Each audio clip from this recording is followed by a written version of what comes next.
পরিবেশ দিবসের অনুষ্ঠান আরম্ভ করছি। এই বিশ্ববিদ্যালয়ের পরিবেশ দিবস যাদবপুর বিশ্ববিদ্যালয়, faculty of engineering and technology এবং Vivekananda institute of environment and management. আমাদের অনুষ্ঠানের প্রারম্ভে একটি ছোট মিউজিক্যাল পারফরমেন্স আছে। দুজন শিল্পী রয়েছেন আমাদের মধ্যে। একজন কাকলি সেন শর্মা, কাকলি ম্যাডাম, উনি আবুধাবি যে ইন্ডিয়ান স্কুল বলে, অ্যাকচুয়ালি সেন্ট্রাল স্কুল, সিবিএসই যে স্কুল আছে সেই স্কুলের মিউজিক টিচার কাকলি সেন শর্মা। তিনি এই গানটি কালকে পাঠিয়েছেন। অ্যাকচুয়ালি আমরা এর আগের বারে যেটা করেছিলাম, আমরা জুমের মাধ্যমে করেছিলাম এইটা, যাতে করে সবাই দেখতে পান, মানে যারা শিল্পীরা যারা গাইছেন বা যিনি বক্তৃতা দিচ্ছেন তিনিও দেখতে পান। কিন্তু অনেক সময় এক জায়গা থেকে এক জায়গা যেতে গেলে কখনো কখনো নেটের প্রবলেম হয়। তো সেই জন্য এইবারে আমরা সেই সমস্যাটা, গত এক বছর আগে একটা প্রোগ্রাম করা হয়েছিল, সেখানে প্রবলেমটা একটু ছিল। তো এইবারে আমরা এগুলো রেকর্ডেড করে যাচ্ছি। তো সেই রেকর্ডিং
এনজয় করলাম। খুব সুন্দর সঙ্গীত।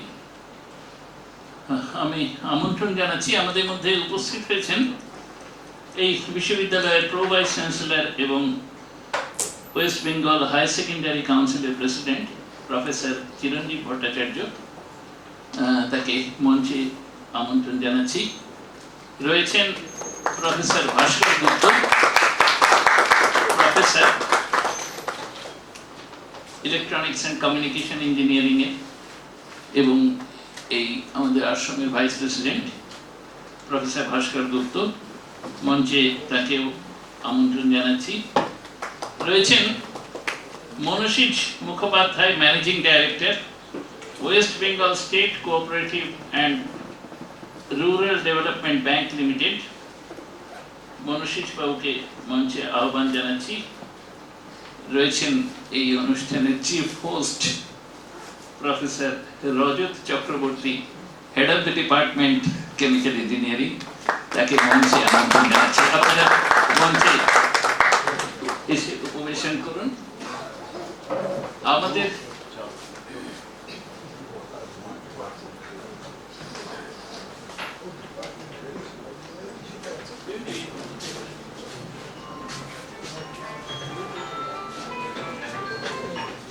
রয়েছেন আরেকজন বিশিষ্ট শিল্পী, যার টেরাকোটার গান আপনারা যারা ইউটিউব দেখেন তারা হয়তো অনেকে শুনেছেন। সেই গানের এক বিস্তীর্ণ ইতিহাস আছে, সেটা নিয়ে এই মুহূর্তে আমরা যাচ্ছি না। তো সেই মানুষটি আজকে উপস্থিত হয়েছেন, শ্রীমতী অম্বালিকা মুখোপাধ্যায়। আমি তাকে অনুরোধ করছি, এখানে হারমোনিয়াম রয়েছে, আপনি খালি গলায় গাইবেন না হারমোনিয়ামে গাইবেন?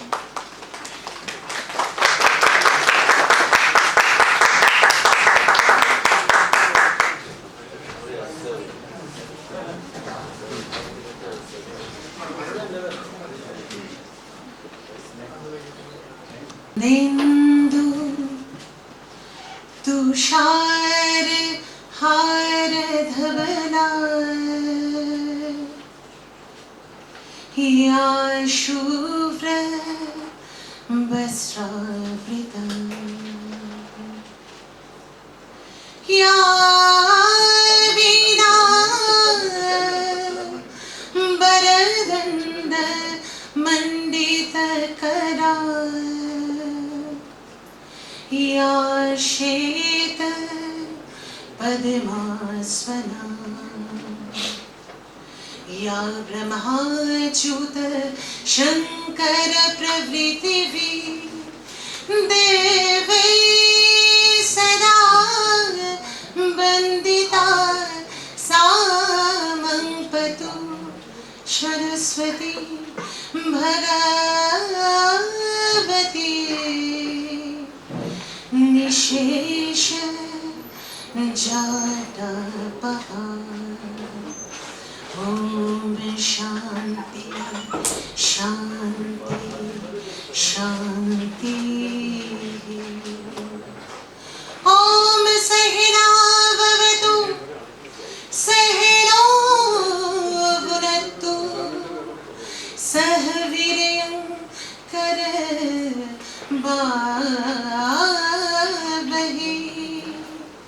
तेजस्वीमवधीतमस्तु मा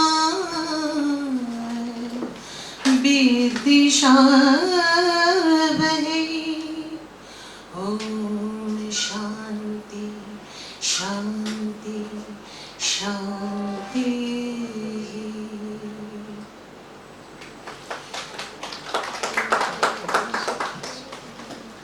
जय तव विचित्र आनंद हे कवि, जय तोमार करुणा,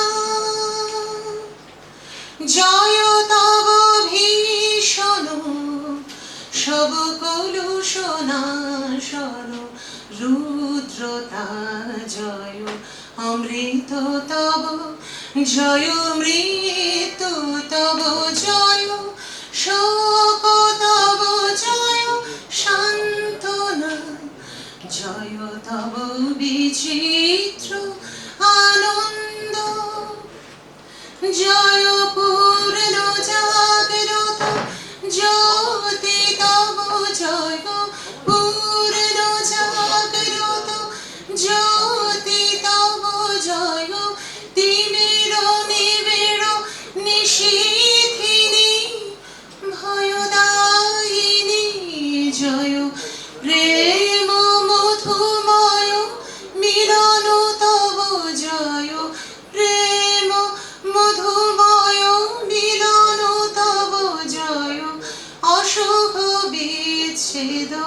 বেদনা জয় তব বিচিত্র আনন্দ হে কবি জয় তোমার করুণা।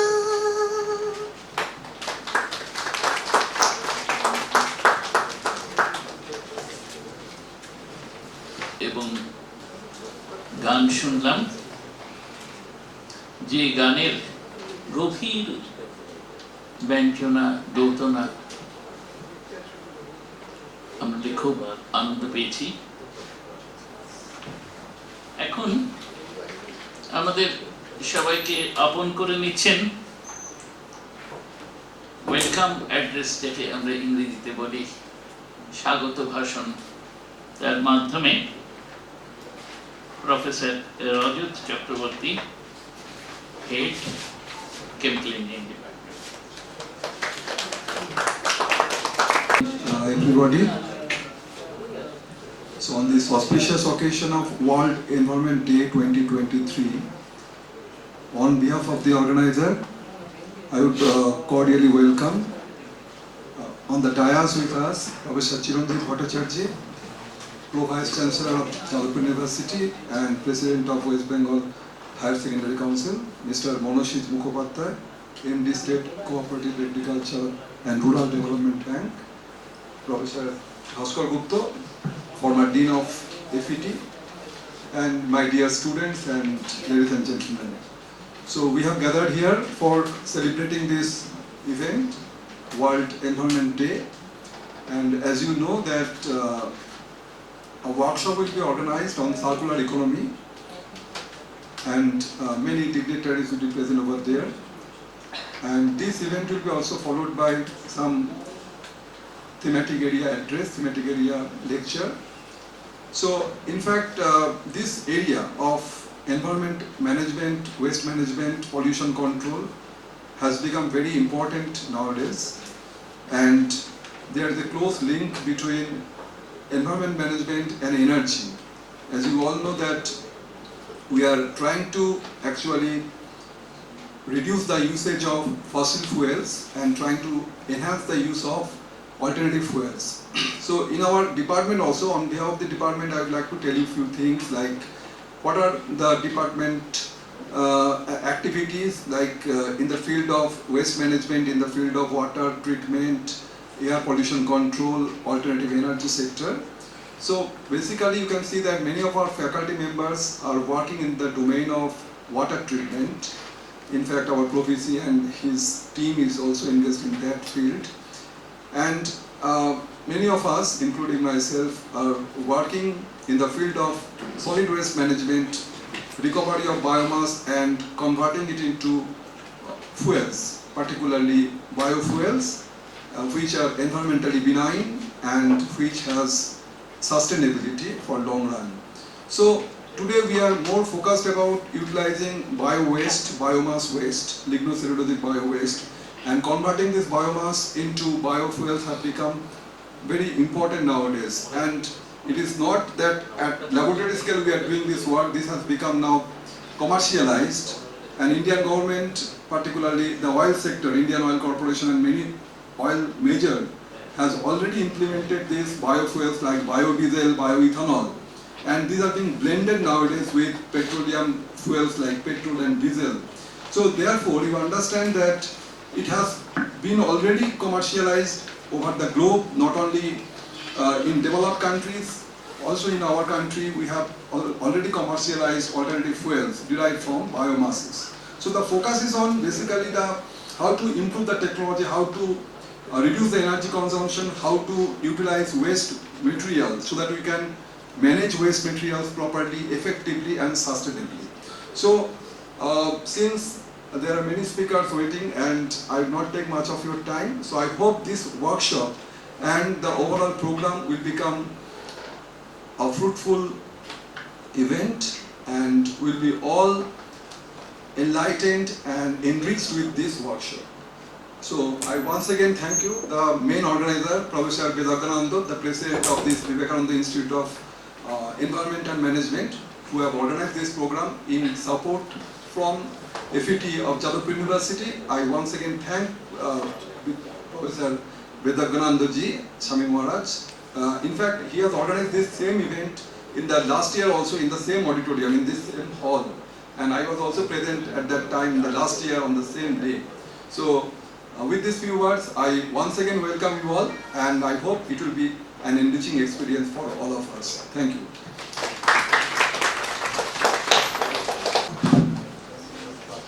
Thank you, Professor Chakraborty, for such an illuminating welcome. In fact, this is my alma mater.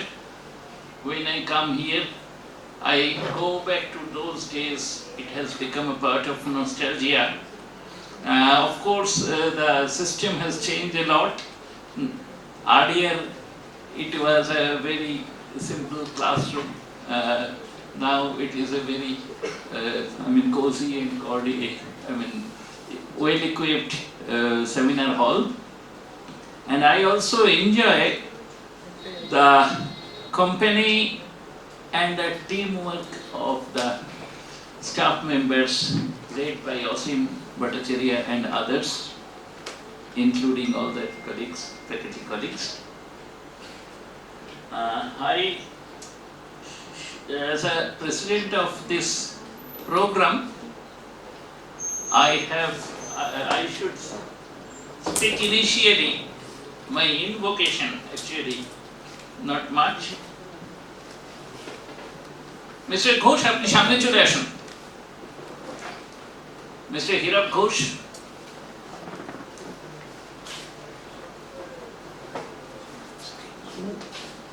উপস্থিত হয়েছেন, আপনারা তো প্রোগ্রাম পেয়েছেন, আপনারা জানেন ওনার সম্বন্ধে। আমরা ছোট্ট ইনভোকেশন আরম্ভ করি। ভূমির ধেনুর ধরণী লোক ধারিণী উদ্ধৃতা শিবরাহেন কৃষ্ণেন শতবাহুনা মৃত্তিকে হনমে পাপম यन्मया दुष्कृतं कृतं मृत्तिके ब्रह्मदत्तासि काश्यपेन भीमन्त्रिता मृत्तिके देहि मे पुष्टिं त्वयि सर्वं प्रतिष्ठितं तया हतेन पापेन गच्छामि परमां गतिं. This year's World Environment Day, solution to plastic pollution. And this particular mantra, our tradition is whenever we start anything auspicious, আমরা যখন কোনো কিছু পবিত্র জিনিস আরম্ভ করি, একটা মন্ত্রের মাধ্যমে আরম্ভ করি। ওই মন্ত্রের ভেতরে টোটাল কনসেপ্টটা দেয়া থাকে। মন্ত্রটা কয়েক লাইনের, কয়েকটি চরণের, কিন্তু তার ভিতরে সবকিছু থটসটা দেয়া আছে। তো এই যে plastic pollution, it's a part of solid waste management. সেই জন্য বলছেন মৃত্তিকে হনমে পাপন, আমরা মৃত্তিকাকে অনেক পলিউটেড করে ফেলেছি। তো সেই জন্য বলা হচ্ছে যে আমরা এমন অ্যাকশনস আমাদের নিতে হবে, আমাদের সবাইকে, আমাদের আমারকে নয়, শুধু ওই প্রভিসি তাকে নয়, মনসিক বাবুকে নয়, ম্যাডাম গান করছেন, ভাস্কর গুপ্ত, এদের নয়, আমাদের সবাইকে নিতে হবে, এবং বিশেষ করে ছাত্রছাত্রীদের নিতে হবে, কারণ তারা একদিন দেশটা চালাবে।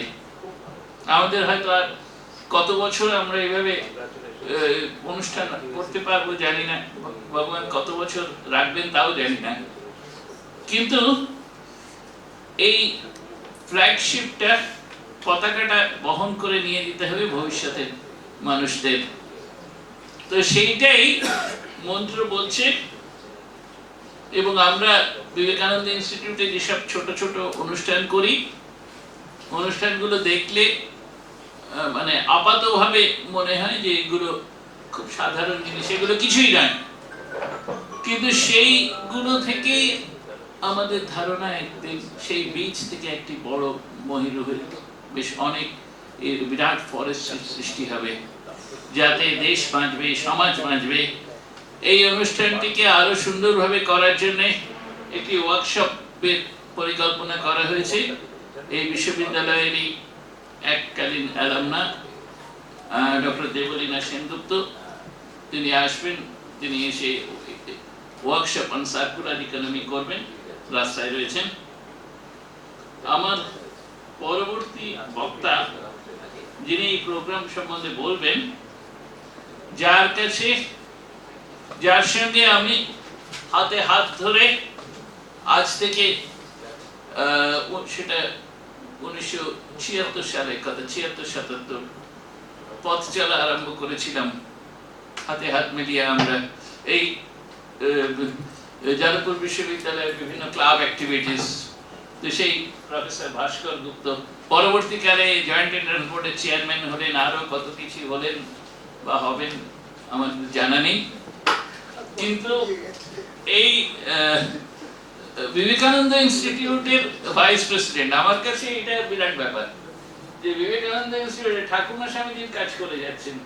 তো তাকে আহ্বান জানাচ্ছি কিছু বলার জন্য, প্রোগ্রাম সম্বন্ধে বলার জন্য, আমাদের দিগদর্শন করার জন্য। ধন্যবাদ বিবেকানন্দ। সত্যি কথাটা একদমই সত্যি যে আমরা 1976 সাল থেকে একসঙ্গে যতটা ঠিক বুঝেছি সঠিকভাবে কাজগুলো করার চেষ্টা করে গেছি। আমার বিশেষভাবে ঘনিষ্ঠভাবে বন্ধু কিন্তু আপনাদের কাছে স্বামী বিবেকানন্দজি, আমার কাছে সঞ্জীবন মারা গেল সেই তখনকার থেকে বন্ধু। কত বছর হল? 1976 থেকে 47 বছর, প্রায় হাফ সেঞ্চুরি হয়ে গেছে আমাদের বন্ধুত্বের। হ্যাঁ, তবে আজ এসব কথা থাক। আবার আজকের অনুষ্ঠান সম্বন্ধে আমাকে বলতে বলা হলো, তো আজকের অনুষ্ঠানে আমি বরঞ্চ কেন অনুষ্ঠানটা বিষয় সেটা নিয়ে একটু এক কথায় যদি আপনারা সবাই জানেন তবু মনে করিয়ে দিই। আর অনুষ্ঠানে কি আছে সেটা সম্বন্ধে বলা, ডক্টর রঞ্জনা দাস, প্রদীপ সেন শর্মা, এরা থিম লেকচার দেবেন আজকের অনুষ্ঠানের বিষয় নিয়ে। আজকে আপনারা নিশ্চয়ই প্রত্যেকেই জানেন যে আজকে বিশ্ব পরিবেশ দিবস, এবং বিশ্ব পরিবেশ দিবসের এই বছরে আর যেটা বিশেষ তাৎপর্য যে আমরা কিন্তু এই বছরের একটা যাকে থিম যাকে বলে যেটা রয়েছে তার বিষয়বস্তু নেওয়া হয়েছে প্লাস্টিক মুক্ত পৃথিবী। সুতরাং সেই সম্বন্ধে তারা অবশ্যই আপনাদেরকে জানাবেন এবং ছাত্ররা বলবেন। সেই জন্য এখানে বেশ কিছু যারা আমাদের ভবিষ্যৎ স্কুলের বাচ্চারা আছে, ভগবতী দেবী বালিকা বিদ্যালয়, বিদ্যাসাগর শিশু শিক্ষা নিকেতন, এবং আমার কিন্তু মনে হয় ওদের ক্ষেত্রে সবসময় আমাদের অনেক কিছু শেখার থাকে, বোধ হয় সেটাই আমরা শিখতে পারবো। এবং ওরা যদি সত্যি সত্যি আমাদেরকে শেখার দায়িত্বটা না তুলে নেয় না, আমরা পারবো না। কারণ আমরা নিজেরা যা করার ছিল সেটা করিনি, যে জন্য আজকে বিশ্ব পরিবেশ দিবস নাম করে করতে হচ্ছে। আসলে পরিবেশ তো ছিল, কিন্তু আমাদের যে দায়িত্বটা ছিল যে তার সঙ্গে মানিয়ে চলার, তাকে রক্ষা করার, আমাদের প্রজন্ম কিন্তু সেটা পারলো না। আমরা বিপরীতে সেই পরিবেশকে ধ্বংস করলাম। প্রকৃতির সঙ্গে আমরা সহাবস্থানের কথাটা বুঝিনি। আজকে অনেক থেকে অনেক দেরিতে ভাবতে হচ্ছে। আমরা ভেবে গেছি প্রকৃতির সঙ্গে খালি লড়াই করব, আমরা ভেবে গেছি উন্নয়ন এবং প্রকৃতি দুটো যেন বিপরীতমুখী, দুটো যেন বিরুদ্ধাচরণ করছে সবসময়। বেশি কথা দরকার নেই। আজকে আমরা যে এইখানে দাঁড়িয়ে আছি এই যাদবপুর অঞ্চল, আমি কিন্তু 1976 সালে তারপর এই যাদবপুর অঞ্চলে এই যে ইস্টার্ন মেট্রোপলিটন বাইপাস গতি এসেছে, কিন্তু এই যে বিপুল জলাভূমি ছিল, এটা রাষ্ট্রপুঞ্জের রামেসার হিসেবে অঞ্চল হিসেবে স্বীকৃতি পেয়েছিল বহু চেষ্টার পরে। কিন্তু সেই জলাভূমি যে একটা অসামান্য পরিবেশ সংরক্ষণের কাজ করে চলেছিল, যার ফলে কলকাতার পরিবেশ দূষণ বহু বহু বছর কলকাতার সঙ্গে তুলনীয় বড় শহরের তুলনায় অনেক ভালো ছিল। কলকাতায় আবার বলা হতো এই ইস্ট ক্যালকাটা ওয়েটল্যান্ডস থেকে বলা হতো কলকাতার কিডনি, কলকাতার পুরো অশুদ্ধ যা কিছু পরিষ্কার করেছে। আমরা রাখতে পারলাম? আমরা পারলাম না। আমরা একের পর এক, শুধু এই মেট্রোপলিটন বাইপাস নয়, কি বিশাল সব কংক্রিটের জঙ্গল বানাচ্ছি আমরা, কটা গাছ রেখেছি। এই যে আমাদের ইউনিভার্সিটি ক্যাম্পাসের ভিতরে আগে যত গাছ ছিল, আমরা কি সত্যি সে ভাবতে পারছি সেই আয় তারপরে সেই আমফানে পর পর গাছগুলো ঝরে পড়ে গেল, আমরা কজন সেটা নিয়ে সেইভাবে ভাবছি আরো গাছ লাগানোর কথা। আমাদের নিজেদের বাড়িতে আমরা কতটুকু লাগাই, আমরা কেউ ভেবে পাচ্ছি যে আমরা কোন দিকে যাচ্ছি। এই ইস্ট ক্যালকাটা ওয়েটল্যান্ড ধ্বংস করার পাশাপাশি এই পাশ দিয়ে যেত বিদ্যাধরী নদী আজকে বুঝে এসেছে। চৈতন্যদেব কিন্তু এই পথের মধ্যে দিয়ে এখান থেকে বৈষ্ণবঘাটা নাম হয়েছে কেন, বৈষ্ণবদের ওখানে খাত এখান দিয়ে, তখন তারা নৌকা করে গেছেন এবং আদিগঙ্গায় বিরাট বড় বড় বজরা চলতো, শিবনাথ শাস্ত্রীর লেখাতে 150 বছর আগেও চলতো, সমস্ত প্রমাণ পাওয়া যায়। আজকে কোথায়? সরস্বতী নদীটা পুরো চুরি হয়ে গেছে, নদী চুরি, পুকুর চুরি জানা ছিল কিন্তু নদী চুরি হয়ে গেছে। কোথা দিয়ে? সরস্বতী নদী নেই, ছিল নেই, এটা বাস্তব। এবং এটাও বাস্তব যে আমরা যেভাবে চলেছি, প্রকৃতির সে যদি এইভাবে শত্রু বলে মনে করি, তাহলে একটা সময় প্রকৃতি তার প্রতিশোধ দেয়।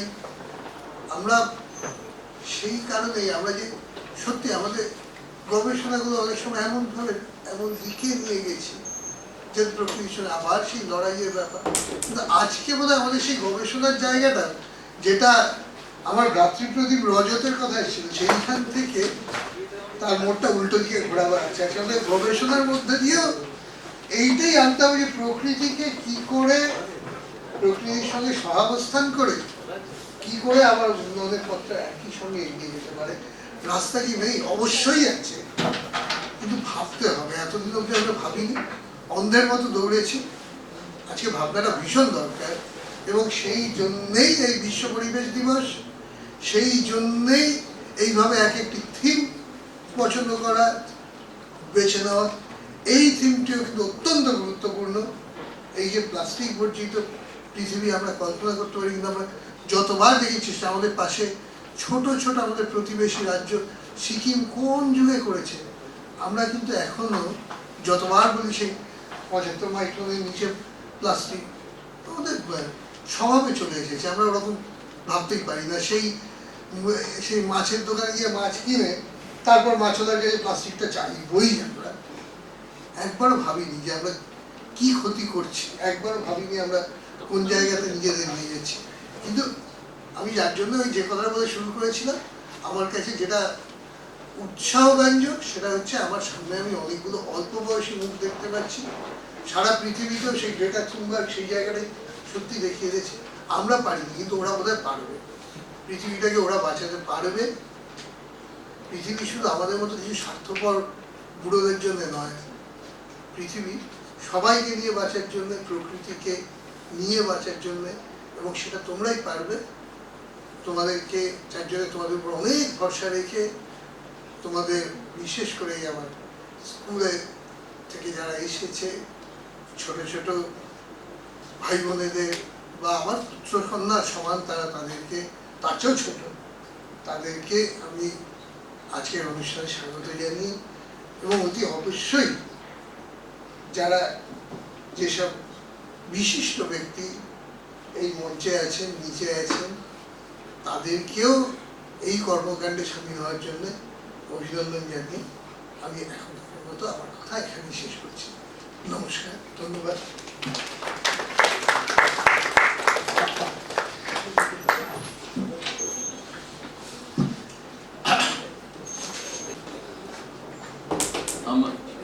আমরা খুব সমৃদ্ধ হলাম,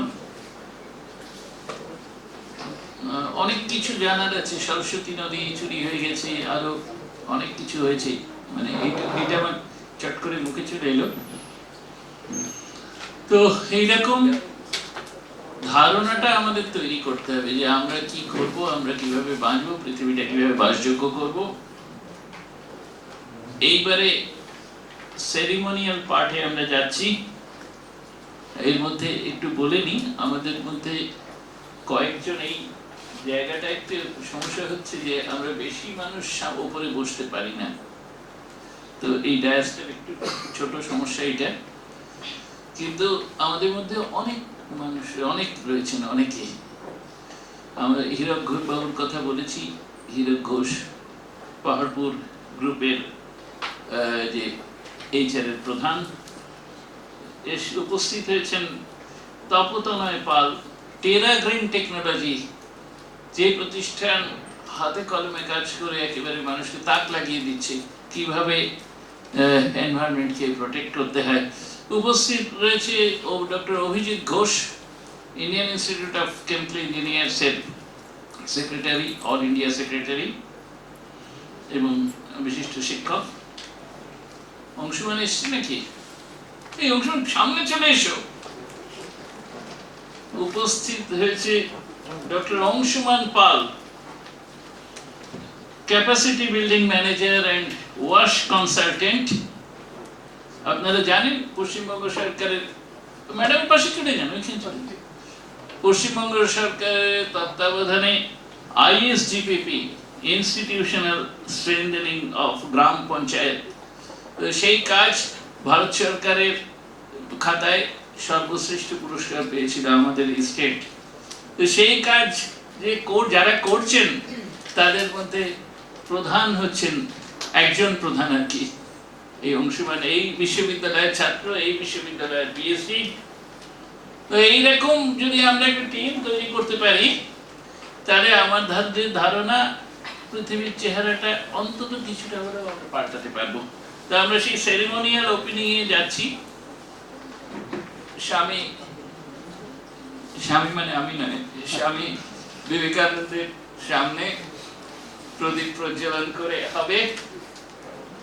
আর কখনো কখনো কাউকে যদি বলা হয় আপনি আসবেন, একটা খুব ছোট অনুষ্ঠান হচ্ছে, মানে আমি না খুব ব্যস্ত আছি, আমি ও আচ্ছা, আপনার তো আশা হলো না, আপনার ভাগ্য হলো না স্বামীজির সামনে উপস্থিত হওয়ার।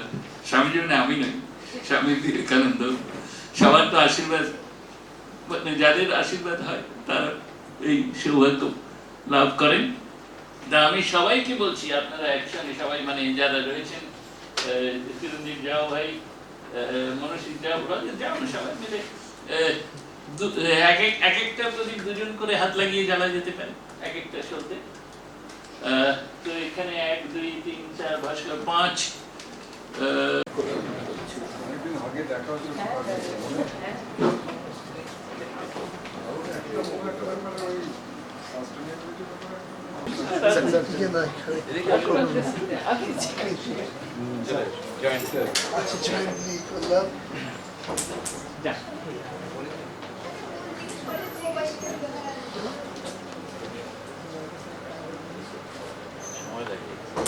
অনেক সময় ঘুরতে সময় লাগে, এখন হয়ে গেছে। স্যার একটু ঘুরে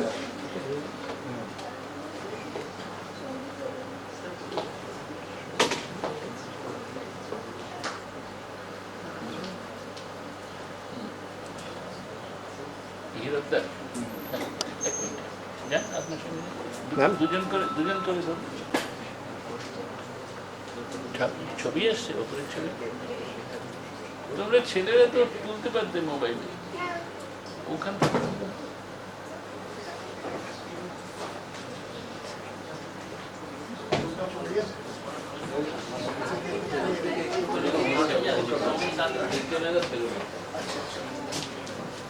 হ্যাঁ বলছিল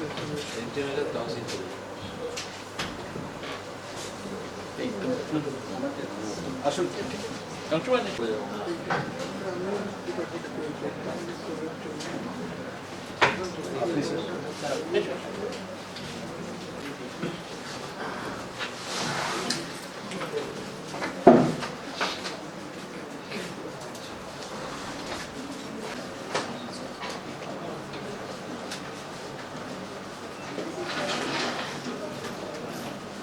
আমাদের পরবর্তী অনুষ্ঠান যে এই দিয়ে মেমেন্টো দিয়ে, স্মারক দিয়ে সব বরণ করে নিই।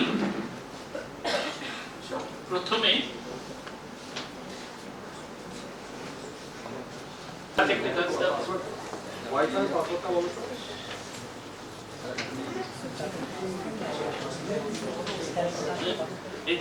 গাছ দাও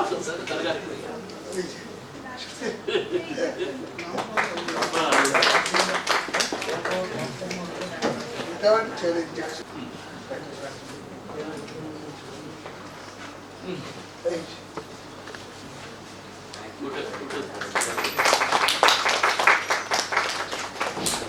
চিরঞ্জিনকে কিছু দিতে পারলে আমার সবসময় খুব ভালো লাগে ঠিক আছে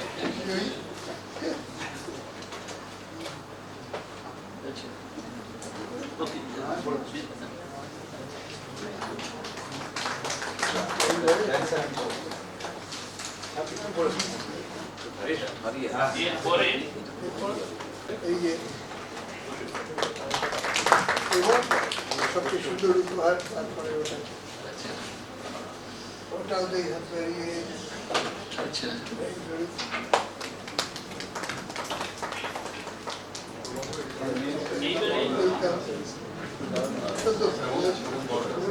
প্রফেসর চক্রবর্তী গাছ দাও গাছ দাও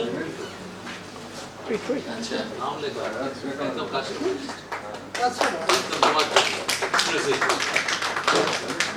একদম দেখো ভারী আমিও আছি তাহলে 2-2-4টে হাত অসুবিধা হবে না এবার নিয়ে এগুলো ভালো করে এটাই দরকার এগিয়ে নিয়ে নেবে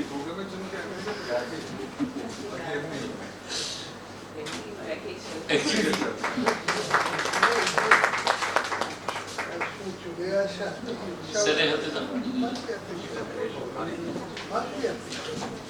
আচ্ছা তার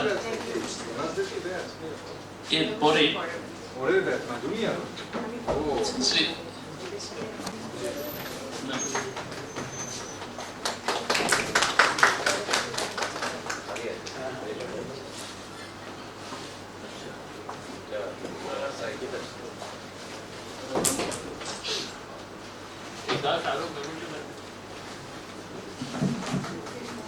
তারপরে হচ্ছে শ্রী তপতময় পাল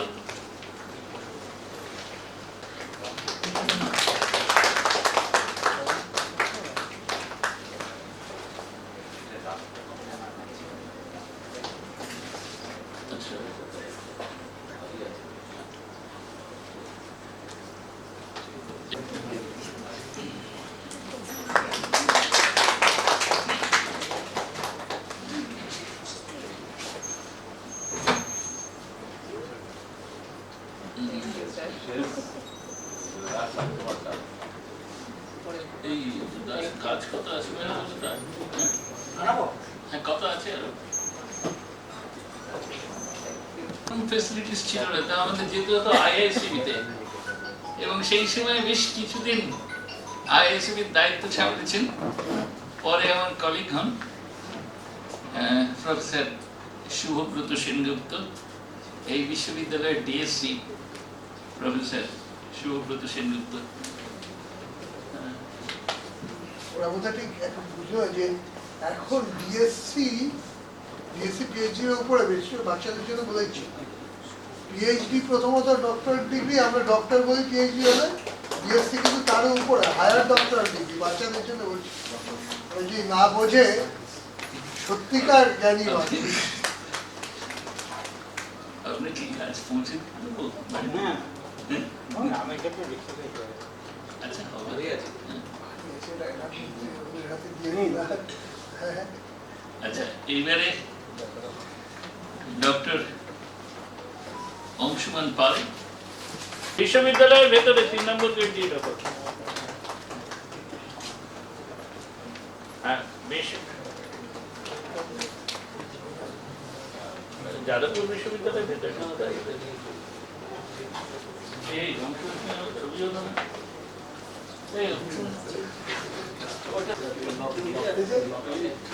তুমি যে আসতে পারবে সত্যি আমি ধারণা করতে পারছি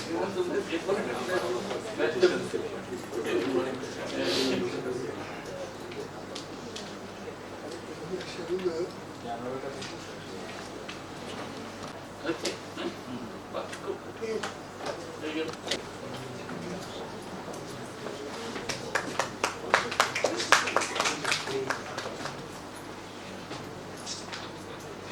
Got it.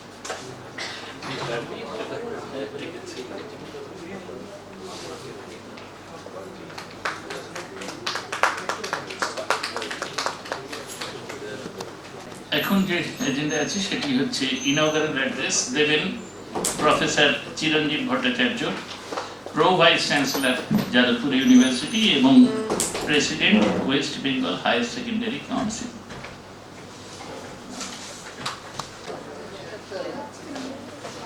যাই হোক, সবাইকে অনেক ধন্যবাদ জানিয়ে আমি সামান্য কিছু বক্তব্য রাখবো। Good afternoon everybody. এখানে এটার যিনি হচ্ছেন এটার এই প্রধান উদ্যোক্তা, তিনি হচ্ছেন স্বামী বেদকানন্দ। উনি হচ্ছেন Vivekananda institute of environment and management অন্যতম তার আর কি মানে অন্যতম কর্ণধার। এবং এখানে মঞ্চে উপবিষ্ট আছেন প্রফেসর ভাস্কর গুপ্ত।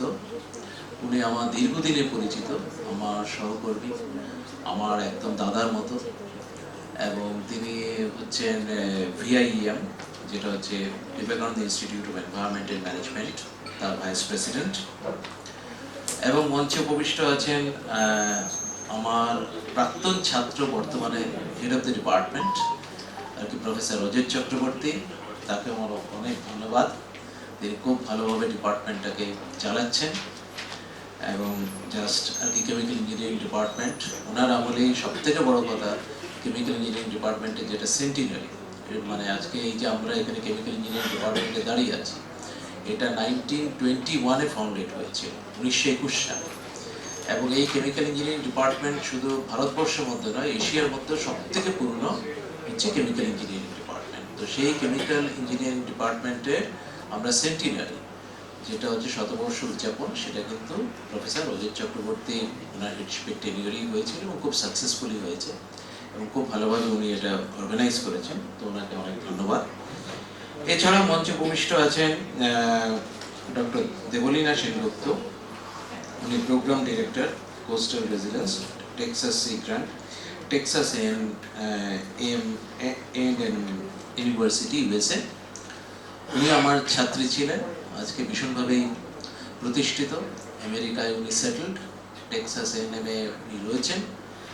তো উনি আজকে একটা এখানে সার্কুলার ইকোনমির উপর একটা ওয়ার্কশপ করবেন, জাস্ট পোস্ট লাঞ্চ বা পোস্ট আইটি সেশনে।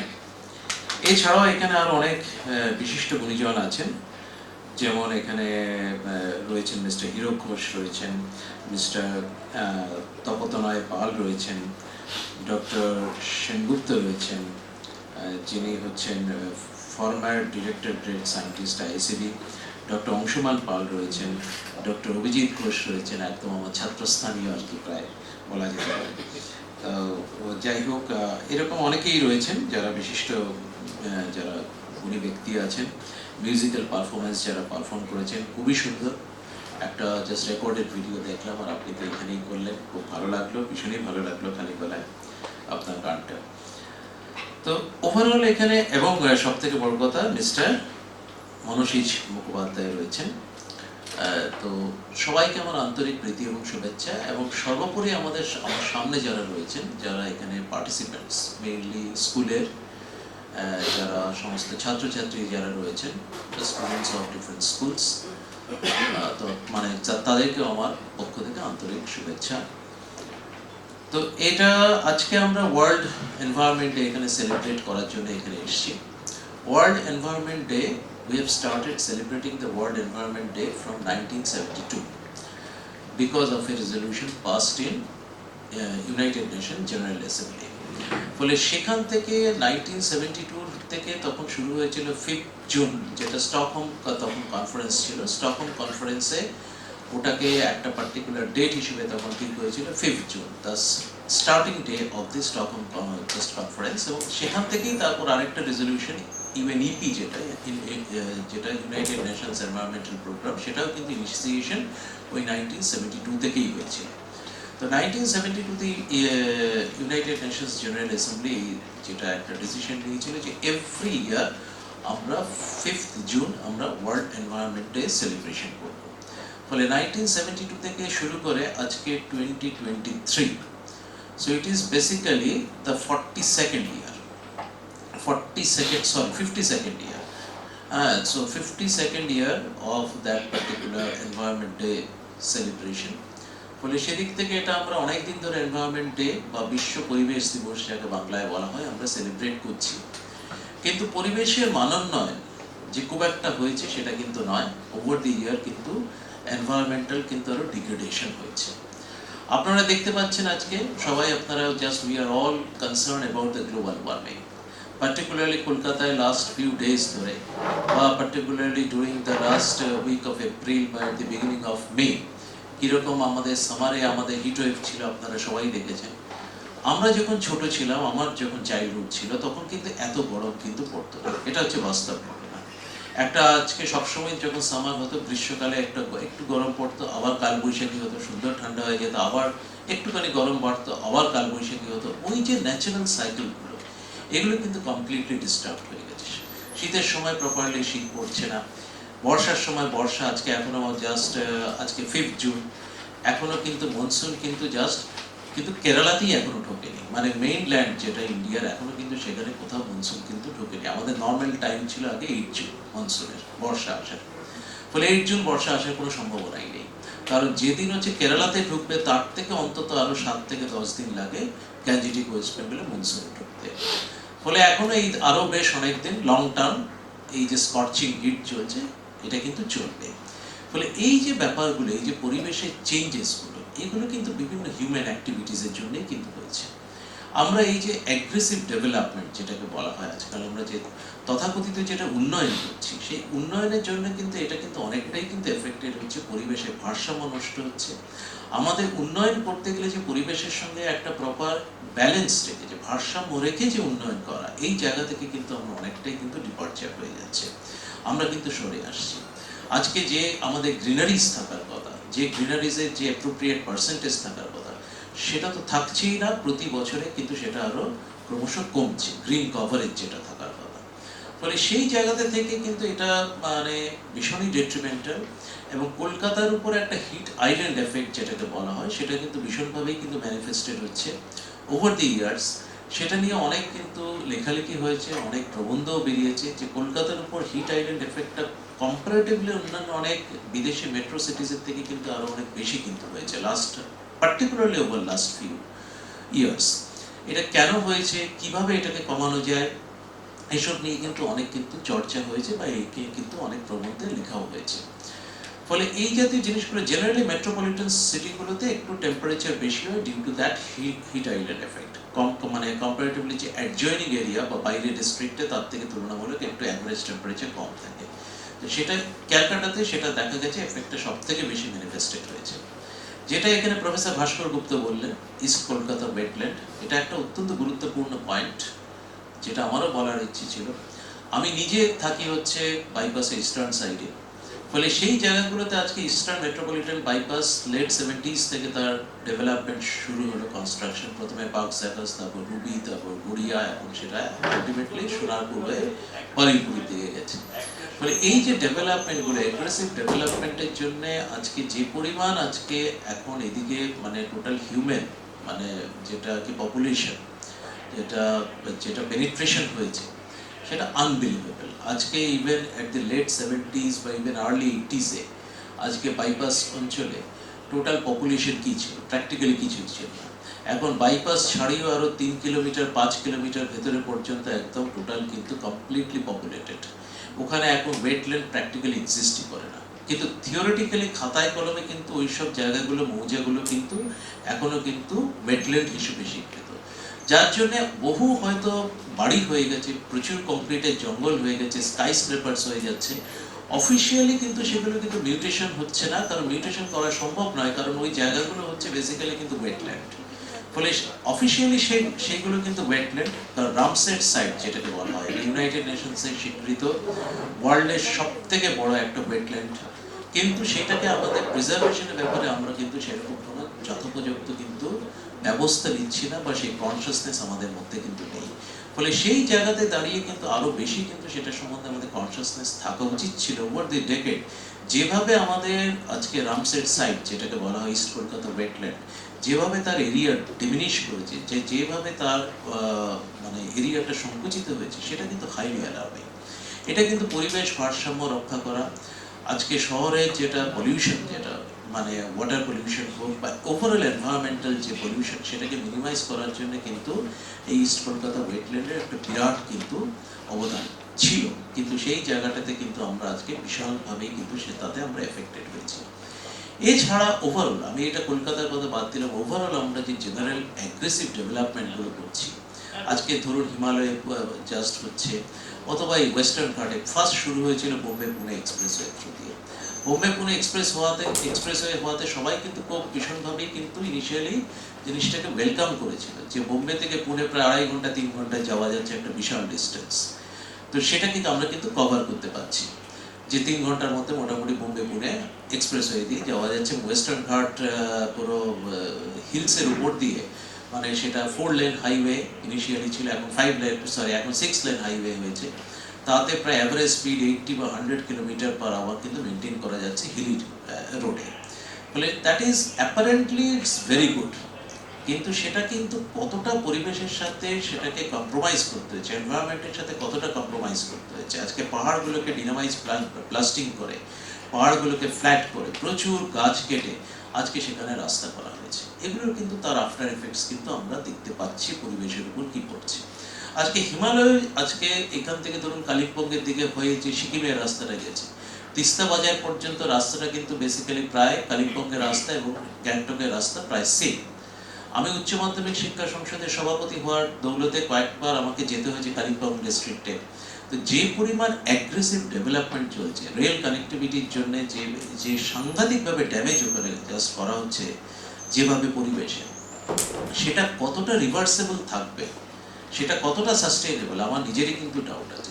যেভাবে টানেলের পর টানেল পাহাড়ের মধ্যে দিয়ে করা হচ্ছে, এবং যেভাবে আজকে তিস্তার পাশে রাস্তা সাবসিডেন্স হচ্ছে, জিনিসগুলো কিন্তু খুব অ্যালার্মিং। আজকে যে জিনিসটা আমরা উত্তরাখণ্ডে আমরা দেখেছি, সেটা হচ্ছে যোশীমঠেও দেখেছি, কেদারনাথে আমরা গ্লেসিয়ার ব্লাস্ট দেখেছি, যেভাবে আমাদের হয়েছিল, প্রচুর ক্যাজুয়ালিটি হয়েছিল, প্রচুর জাস্ট ক্ষতি হয়েছে।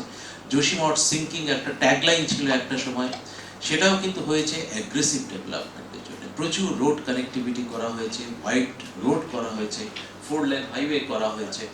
ফলে একদম যোশীমঠ পর্যন্ত এখন রাস্তা ভীষণ ভালো, কিন্তু তার জন্য যেভাবে পরিবেশে ক্ষতি হয়েছে, এগুলো কিন্তু তার দীর্ঘমেয়াদী এফেক্ট কিন্তু থাকে। ফলে জেনারেল ইকোলজি এবং এনভায়রনমেন্টের উপর কিন্তু আমরা সাংঘাতিকভাবে কিন্তু কম্প্রোমাইজ করেছি। ফলে এই জায়গাগুলো কিন্তু very very important, and we have two very very কশাস about all this things. আরেকটা ভেরি ইম্পর্টেন্ট অ্যাসপেক্টস এখন যেটা হচ্ছে, সেটা ডেফিনেটলি হচ্ছে plastic pollution. Everybody is talking about plastic pollution. আমরা যে আজকাল যে কোনো জায়গায় বাজারে গেলে আমরা ক্যারি ব্যাগ ইউজ করছি, যে কোনো বিস্কিট বলুন, পটেটো চিপস বলুন, অথবা ক্যাডবেরি বলুন, সর্বত্রই যে র্যাপার্সগুলো থাকে, সেগুলো হচ্ছে মেড অফ প্লাস্টিক, বা যাই হোক প্লাস্টিক অ্যালুমিনিয়াম ফয়েলের কম্বিনেশন। সেগুলো কিন্তু আলটিমেটলি নন বায়োডিগ্রেডেবল জিনিস, আপনি যেখানে খুশি ডিসপোজ করছেন, and those are remaining as such over the years. In fact exactly একরকম থাকে, ওগুলো নন বায়োডিগ্রেডেবল। ফলে এগুলো কিন্তু সাংঘাতিকভাবে পরিবেশের পক্ষে কিন্তু ক্ষতিকারক, ওভারঅল ড্রেনেজ সিস্টেমের পক্ষে ক্ষতিকারক, এবং ইন জেনারেল ইকোলজির পক্ষে কিন্তু সাংঘাতিকভাবে ক্ষতিকারক। এটা একটা এস্টিমেট হয়েছে, আমরা যে পরিমাণ র্যাম্পেন্ট ইউজ অফ প্লাস্টিক করছি, তার ফলে আজকে ডিপ সি ওশানে পর্যন্ত million metric tonnes of plastic deposited হচ্ছে, এবং সেখানে অ্যাকোয়াটিক লাইফ কিন্তু এফেক্টেড হচ্ছে। ফলে প্লাস্টিক রিসাইকেল বা প্লাস্টিক রিউজের উপর কিন্তু প্রচুর গবেষণা হয়েছে, প্রচুর কাজকর্ম হয়েছে, কিন্তু যতটা গবেষণা হয়েছে, যতটা আমরা এগুলো নিয়ে আমরা বলি বিভিন্ন সেমিনার কনফারেন্সে, বাস্তবে কিন্তু তার কিন্তু ইমপ্লিমেন্টেশন কিন্তু ভেরি স্মল ফ্র্যাকশন, প্র্যাকটিক্যালি কিছুই নয়।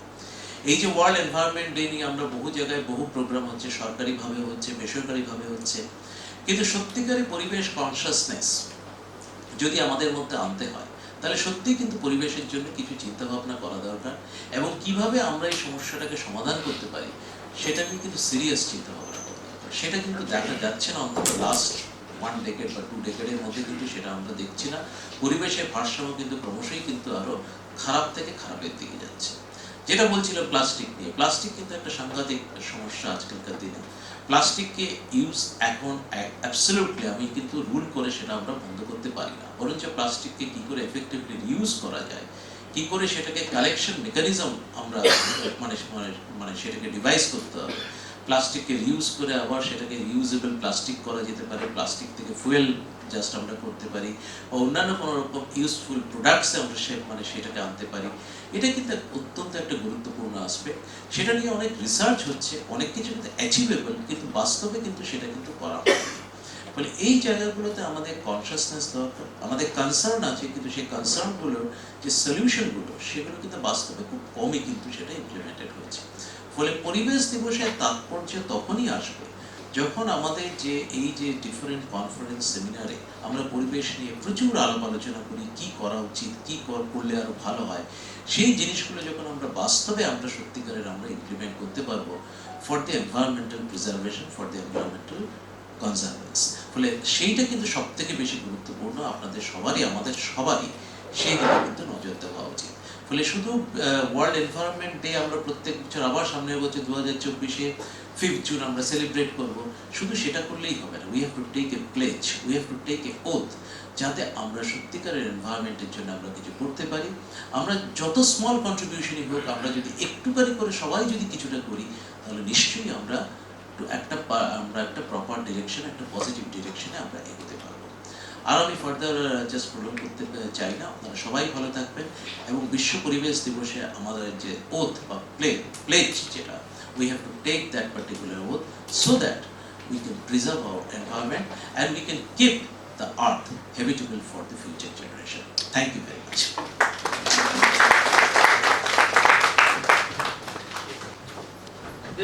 খুব প্র্যাকটিক্যাল বক্তব্য। এই বক্তব্য শুনতে শুনতে আমার একটা কথা মনে পড়লো, আমাদের এই যে প্রতিষ্ঠান, ঠাকুরের যে প্রতিষ্ঠান Vivekananda institute of environment management, তার যিনি প্রতিষ্ঠাতা সম্পাদক ছিলেন ডক্টর অরুণ কান্তি বিশ্বাস, গত বছরে চলে গেছেন পৃথিবী ছেড়ে। তো আজ থেকে 45 বছর আগে বা 40 বছর আগে তাকে আমি দেখেছি, যখন আমরা সবাই কোন দোকান প্লাস্টিক এই কোন দোকান প্লাস্টিক দেয় সেই খোঁজ করতাম, সেখানে যেতাম আজ থেকে 40 বছর আগে। তখন তিনি যখন দোকানে যেতেন বা বাজারে যেতেন, তাকে কিছু জিনিস দিচ্ছে, সে বলছে তোমার থেকে কিনবো না। বলছে কেন? তুমি প্লাস্টিক দাও, তোমার থেকে কিনবো না। আর বাড়ির সব সিউয়েজ পাইপ পাল্টানো হলো, তখন পাইপগুলো মেটালিক পাইপ ছিল। তো সব এরা এসে যারা স্ক্র্যাপ কেনে তারা বলছে বাবু এগুলোকে বিক্রি করে। বলছে কি বলছো কি, এইগুলো সব পাখি এসে বাসা করবে, পাখি এসে বাসা করবে। আর রোজ নিরিট ডাইরেক্টর গ্রেড সায়েন্টিস্ট ছিলেন, রোজ এই এত কাজের পরেও এসে গিয়ে ওদের জন্য জল দিতে যেতেন, তখন রাত 8টা 8:30 এরকম। তো এইরকম মানুষের দরকার। এটা একটা দৃষ্টান্ত। আমরা হয়তো সবাই বিশেষ হতে পারবো না, কিন্তু অন্তত আমরা যতটুকু হতে পারবো, যতটুকু চেষ্টা করলে হবে, সেই জিনিসটা আমাদের করতে হবে।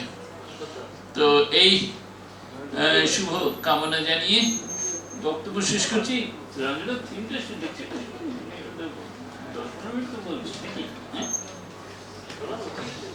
হ্যাঁ, সময় নিচ্ছি না, কারণ আমাদের এখনো থিম লেকচারটাই ডিসকাস করা হয়নি, এবং আমাদের মধ্যে রয়েছেন ডক্টর রঞ্জনা দাস, এই ডিপার্টমেন্টের অ্যাসোসিয়েট প্রফেসর। ম্যাডাম আপনি চলে আসুন। তার আগে আপনার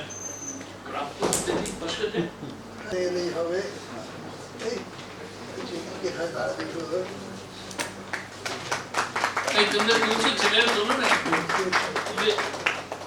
দীপান্বিত তুলতে পারতিস তো? তুই কালকে কাজ করতে আসবো ম্যাডামের হাতে, তখন নিয়ে আসবি ছবিটা নিয়ে। তো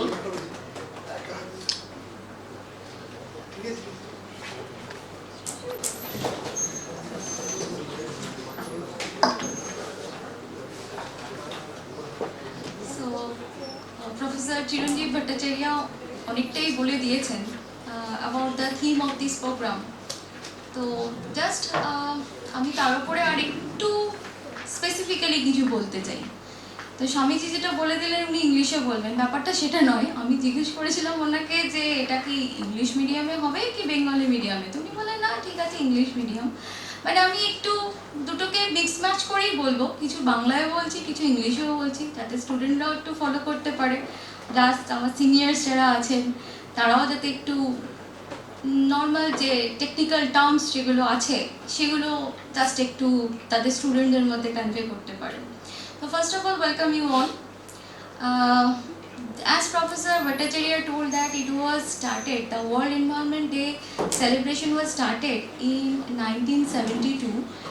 Just a little bit correction, the concept was there in 1972, but the first celebration was in 1973. So in that respect, we are not celebrating 52nd year, we are actually celebrating 50th. This is the 50th celebration of the World Environment Day.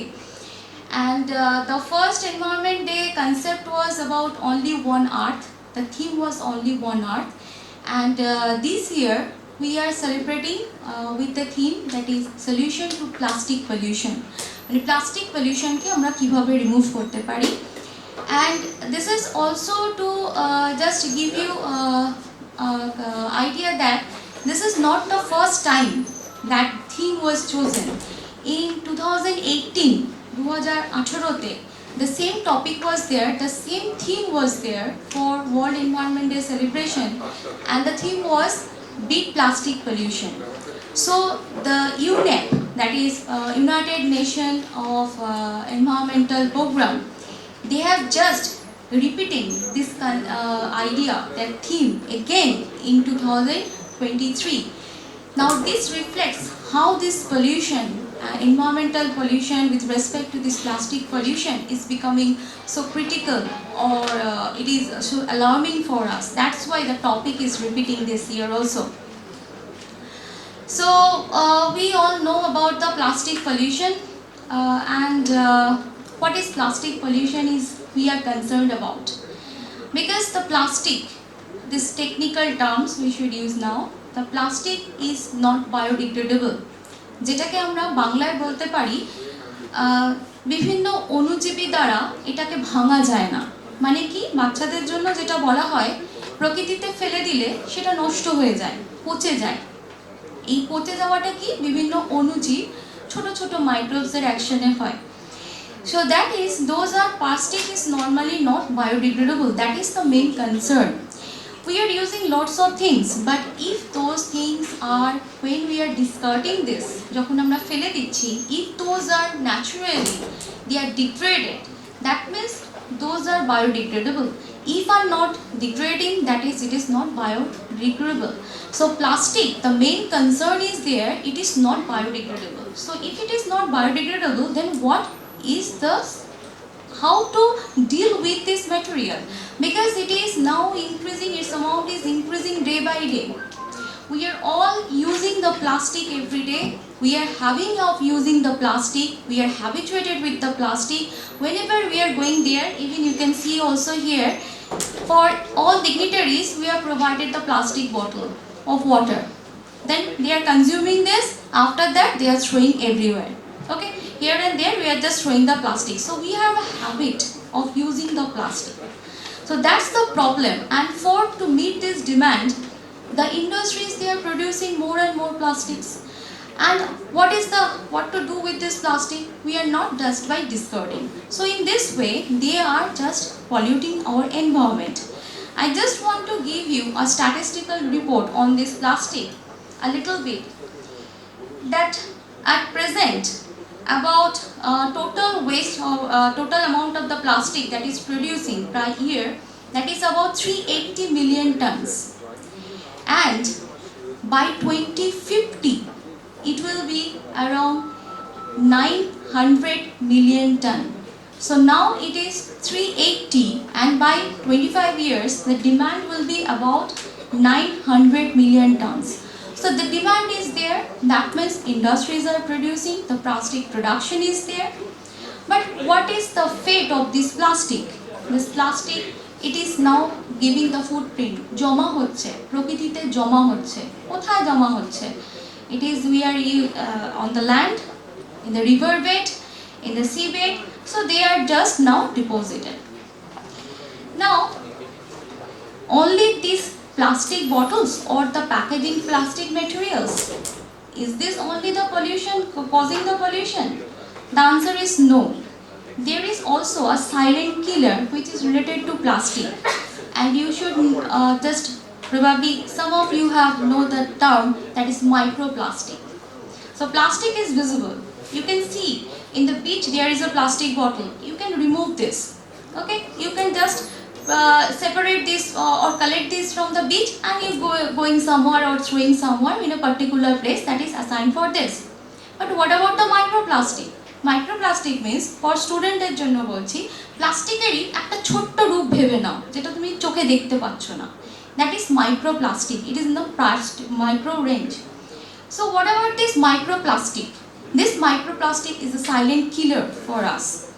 How it is generating? This microplastic is generating for our uses. How? Microplastic normally of two categories. One is called primary microplastic and the second one is secondary microplastic. We are brushing our tooth every day, okay? That our habit, morning and evening, after dinner also. Now, have you thought why the toothpaste, when we are using, the foam is coming? What is the cause of the foam in the toothpaste? What the ingredient is there? When we are using the face wash, we are looking very pretty after using the face wash. Have you thought what is the material there which is helping the formation of the foam there? Fenata keno hoy? Because this microplastic, the industries they are producing, this micro bits they are producing, which is a foam booster. So whenever you are using this, that means you are discarding or you are adding some microplastic to the environment. After toothpaste, toothbrushing, you are discharging this. It is going to the drainage system, and from the drainage system to the aquatic body nearby. And what is the fate of this microplastic? It is again getting deposited. And since it is in very small size, so when this removal of this plastic is not done by conventional processes, you need some special treatment there. So this is about the primary plastic. Now what about the secondary microplastic? You are discarding the plastic bottle. Nature has its unique things. Nature has all remediation. A plastic bottle, if you collect this plastic bottle from the dumping ground or from the mangrove forest, or the plastic bottle which is floating on the river, in the sea for long times, you will see some microbial growth is there. Why this microbial growth? Because those microbes, that is the gift of the nature, they are now trying to degrade that plastic bottle. So whenever they are trying to degrade that plastic bottle, then what is happening there? It's producing microplastic. So from the large plastic sources, the microplastic is again producing. So this is also alarming a situation that not only the large plastic that is visible to us or that we can separate from the nature, not only that, the microplastic is also there in the nature, and it is killing us every day. I just want to give you a statistical report of the microplastic, and probably you will all be just think that what we are taking actually. Even microplastic, they are so small in size, they can deposit even our digestive tract or in the tissues. And recent studies, they are telling this, it is even in the mother milk. Now how this threatening condition is there? মায়ের দুধের মধ্যেও পাওয়া যাচ্ছে microplastic, and A statistical report is just telling that as per WHO, that is World Health Organization, they are telling that every week through inhalation and through water, we are taking about 5 gram of the plastic. So nearly it is about 250 gram of the microplastic an individual taking every year. So isn't it alarming for us? We don't know when it is getting deposited in our tissues or in our digestive tract, whether they are causing any health aspect or not. Research is going on in this topic also. But it's obviously alarming because these microplastics, though it is a very small size, but they are also not biodegradable. So that is the problem. And the statistics, as per the statistics and all these related to about large plastic bottles or plastic wrapping materials and packaging materials, and for this microplastic, what comes in our mind? That is how to treat with this plastic pollution, how to beat the plastic pollution, or what should be the solution of this plastic pollution. আমরা এটা কিভাবে সমাধান করতে পারি? তো first of all সমাধানের কথা যদি আমরা বলি, as Professor Bhattacharya told us, he informed us, the researches are going on, but we need fruitful research that should be true, that should be genuine, that should have real effect in our body. আমরা ল্যাবে তো কাজ অনেকেই করি প্রজেক্টের টাকা শেষ, বাস complete, আমরা কাজটা কন্টিনিউ করব না। No, our dedication must be there. Whenever we have not reached to the ultimate goal, will not stop. That means real research, true research is required in this field.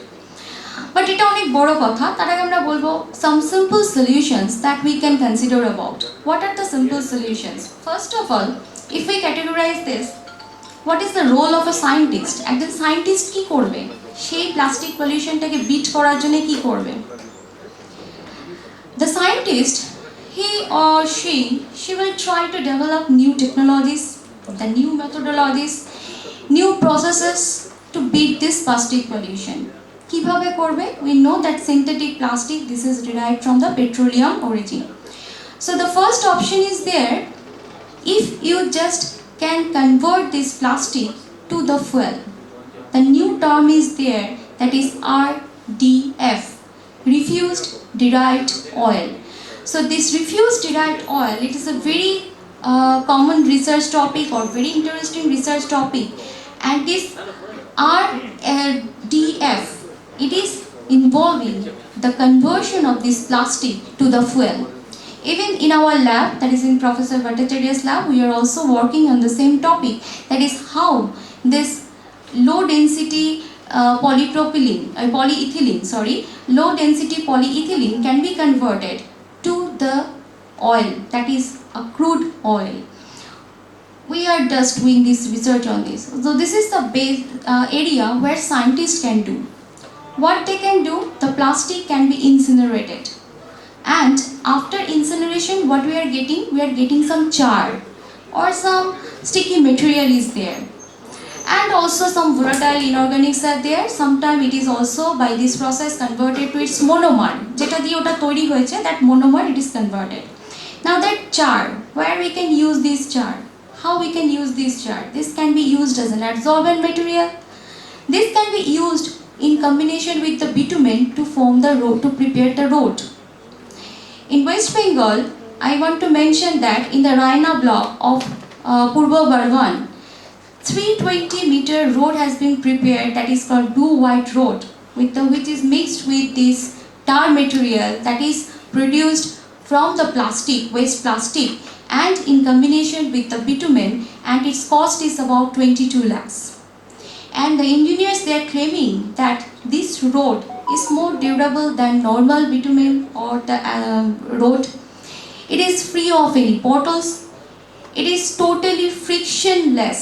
That means what we are experiencing whenever we are going in the highway, the road is there, lots of jerkings and the ups and downs are there. It is totally frictionless. That road is totally frictionless. It is free of potholes. It is durable.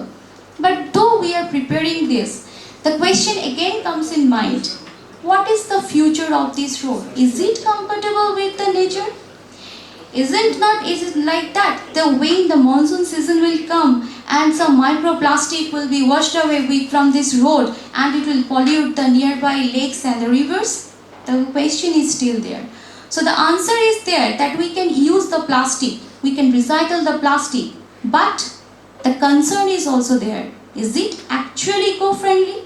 So the option is there, the scientist field is there, they will now search whether they have find out this option and they will also judge whether it is compatible to nature or not.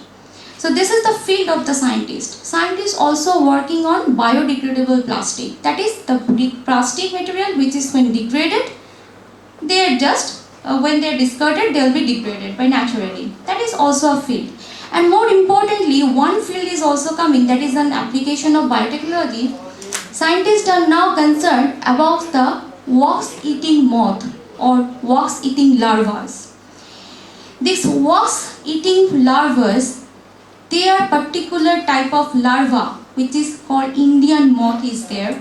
And that particular larva, when they have studied, they observed that in the laboratory scale that 100 such larvae, the fully grown larvae, they can consume 0.1 gram of the plastic in 12 days.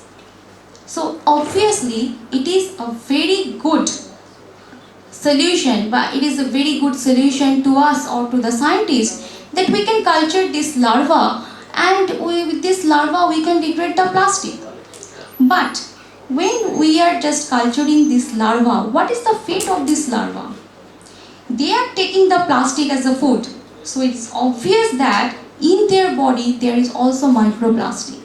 What is the use of this larva?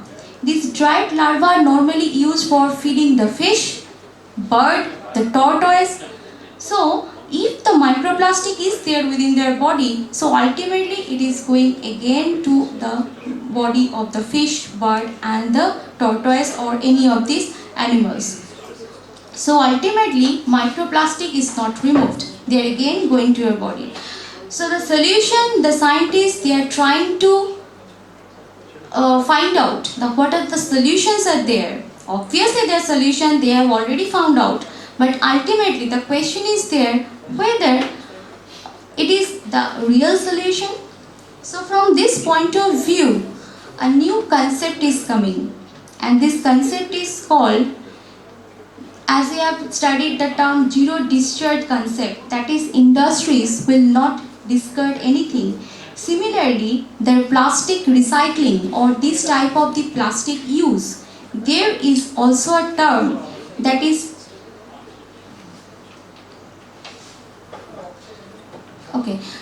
there is also a term that is closed loop recycling. So plastic recycling is not the solution. It is obviously a solution, but with lots of questions. So the term should be there, that is closed loop recycle. And based on this closed loop recycle concept, a new treat is coming to us. In the last week in Paris, there was a meeting, and there 170 countries they have participated, and there a draft has been prepared that is called zero draft. And this zero draft concept is just based on this closed loop recycle. That means we should recycle, but will not discard anything to the environment, not even the microplastic. This is the new concept that is coming, not only the recycling, but it is a closed loop recycling. So our government and the scientists, they are all working on this topic, and obviously these are all answers that whether in future this will work or not, that is the plastic recycling. But those are, apart from this, what are the roles of the government? A very tricky just process or a tricky scheme has been taken in Germany, that you just hike the price of the plastic bottle. So obviously when you hiking the price, suppose if 100 people they are purchasing the this water bottle, that may reduce to like from 100 to 90. And they are also setting a scheme that when you are depositing back that used plastic bottle to a particular concern, you will get some value back again. So this type of scheme, if the government has started, that may be a solution to reduce the plastic uses. That means the ultimate solution is not to recycle. We have to stop the production of the plastic and the use of the plastic. Until and unless the use of the plastic is reduced, the production will not reduce. আমরা যদি না জিনিসটা নিই কিনি industry কিন্তু তৈরি করবে না, so the use must be reduced, then only the production will be reduced.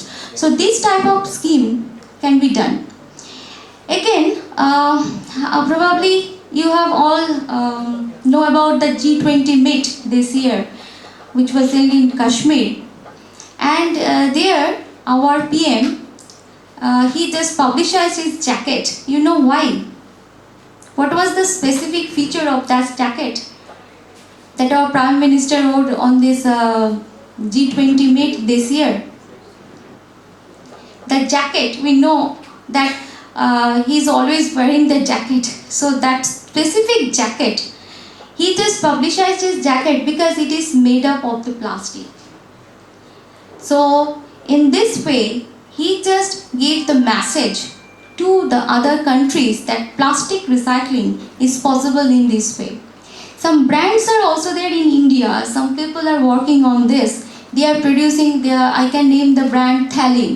They are producing shoes from the plastic.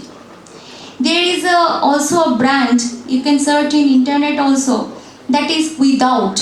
Only the brand name is Without. What they are producing? They are producing sunglass with the tips of the plastic that is tips packet. So these types of brands are coming. What government can do?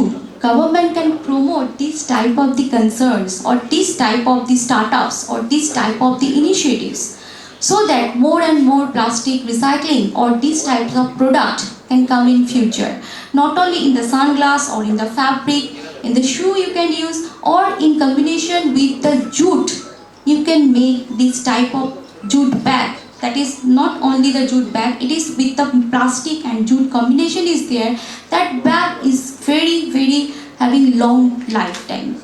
So this type of the government can take the policies to make such type of materials. They can promote they can promote the industries in that direction also.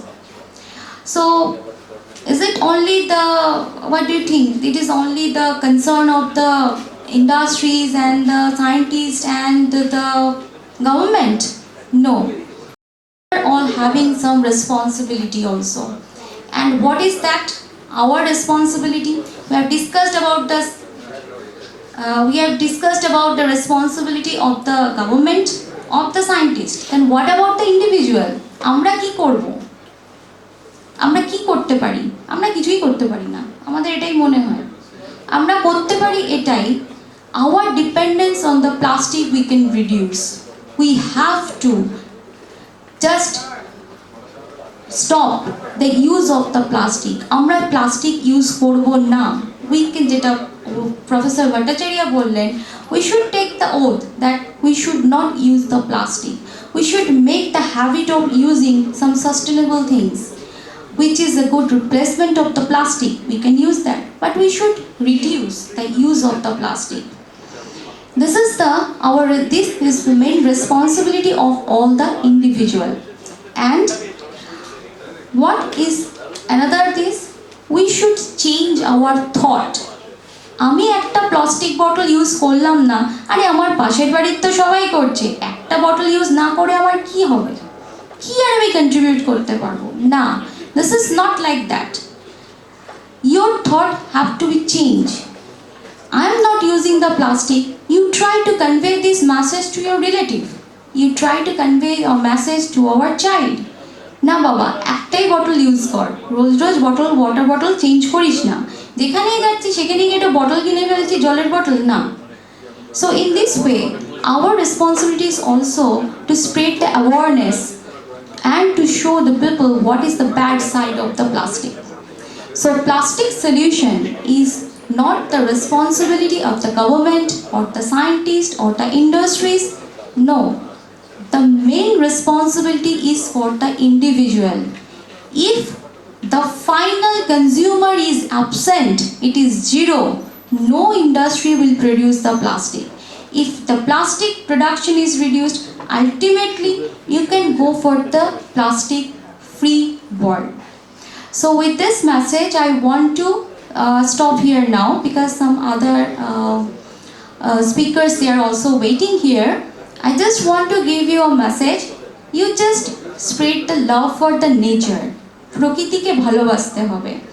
এমন কিছু আমি করব না যাতে প্রকৃতির ক্ষতি হয়। You just spread the love for the nature and consider nature as your own mother. Take care of your mother, take care of our mother nature. In this way, we can survive and we can also give a safe, green world or live same place for our future generation. Thank you everyone.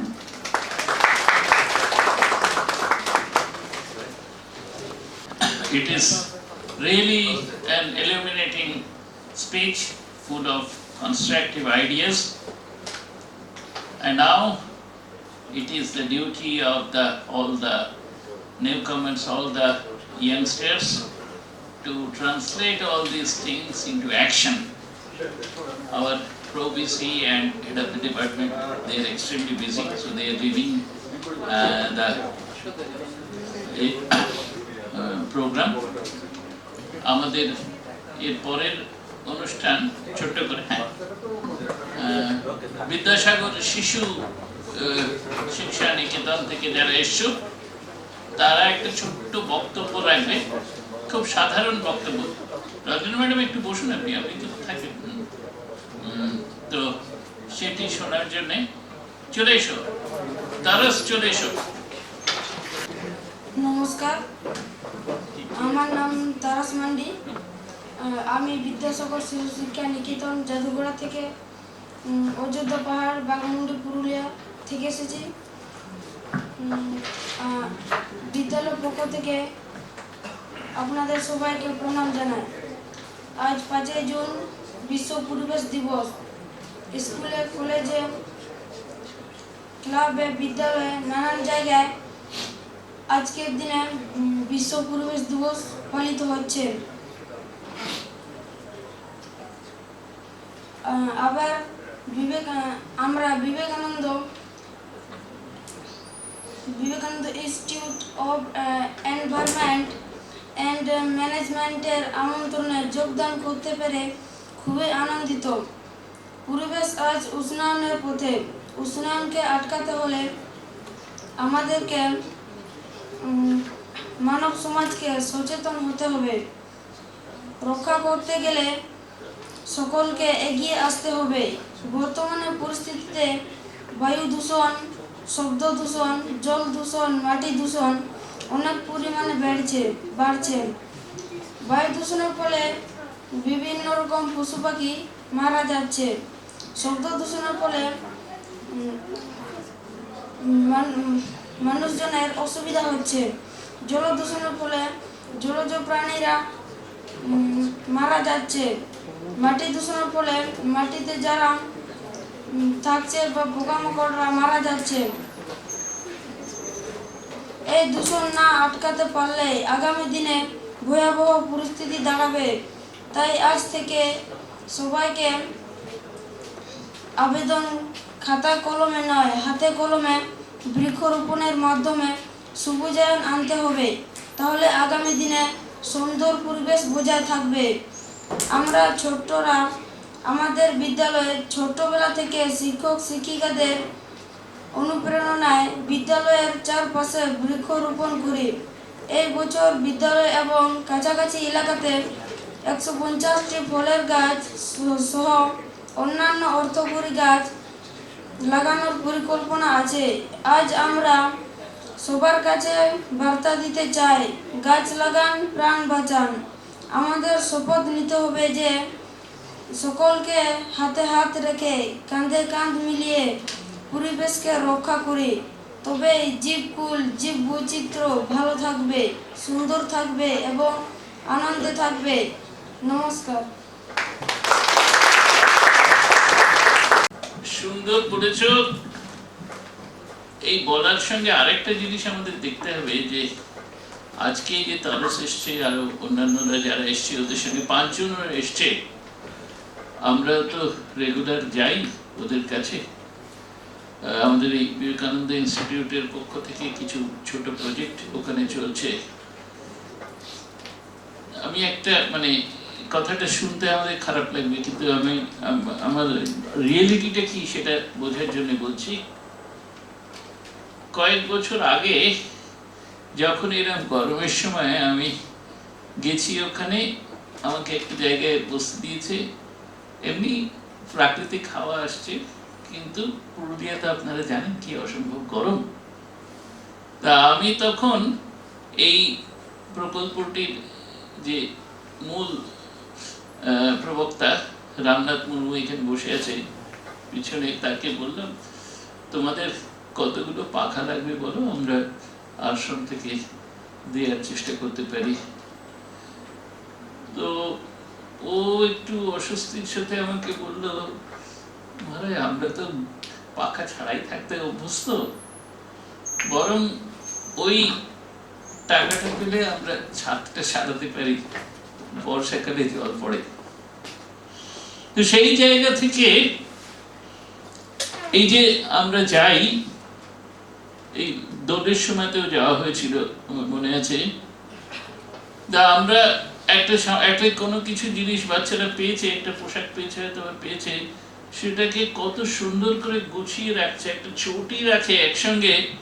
প্রায় ওখানে 250 জন বাচ্চা, প্রত্যেকে চটিটা রেখেছে, সেটা তার একটা ছন্দ। আমরা চটি রাখি, এখানে এক পাটি, ওখানে এক পাটি, এক পাটি বাড়ির কুকুর নিয়ে চলে যায়, তো এরকম। আর সেখানে ওদের যে জীবনের ছন্দ, যে সামান্য ঘরের মধ্যে থাকে, সেখানে সবকিছু এত পরিষ্কার, প্রত্যেকটা জিনিস খুব সুন্দর করে, হয়তো সাবান পাচ্ছে না কিন্তু তাও এত সুন্দরভাবে সবকিছু পরিষ্কার করে জল দিয়ে, যতটুকু জল পায়।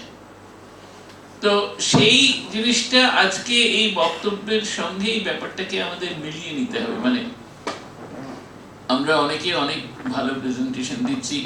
এই যে ভগবতী দেবী বালিকা বিদ্যালয় এর পরে হবে, আমাদের ছোট বিরতির পরে, তারা অনেকগুলি স্কুল এসে প্রতিযোগিতার মধ্যে ছিল, তার মধ্যে ফার্স্ট হয়েছে, তারা আজকে একটা প্রেজেন্টেশন দেখাবে।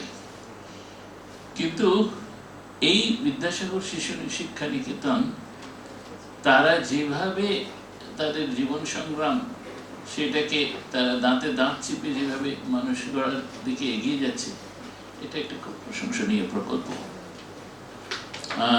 আমরা আমাদের প্রথম পর্যায়ের শেষ বক্তা শ্রী মনসিজ মুখোপাধ্যায়, তিনি একাধারে একজন সরকারি আধিকারিক, একাধারে কবি, গীতিকার। যেখানে যেখানে থেকেছেন, যখন থেকে এই সরকারি কাজের আরম্ভ হলো, সেখানে গিয়ে সেই মাটির, সেই জায়গার মানুষদের সাথে একাত্মভাবে মিশেছেন, তাদের সংস্কৃতি বোঝার চেষ্টা করেছেন। আমার বিশিষ্ট বন্ধু, ঠাকুরের বিশিষ্ট ভক্ত শ্রী মনসিজ মুখোপাধ্যায়।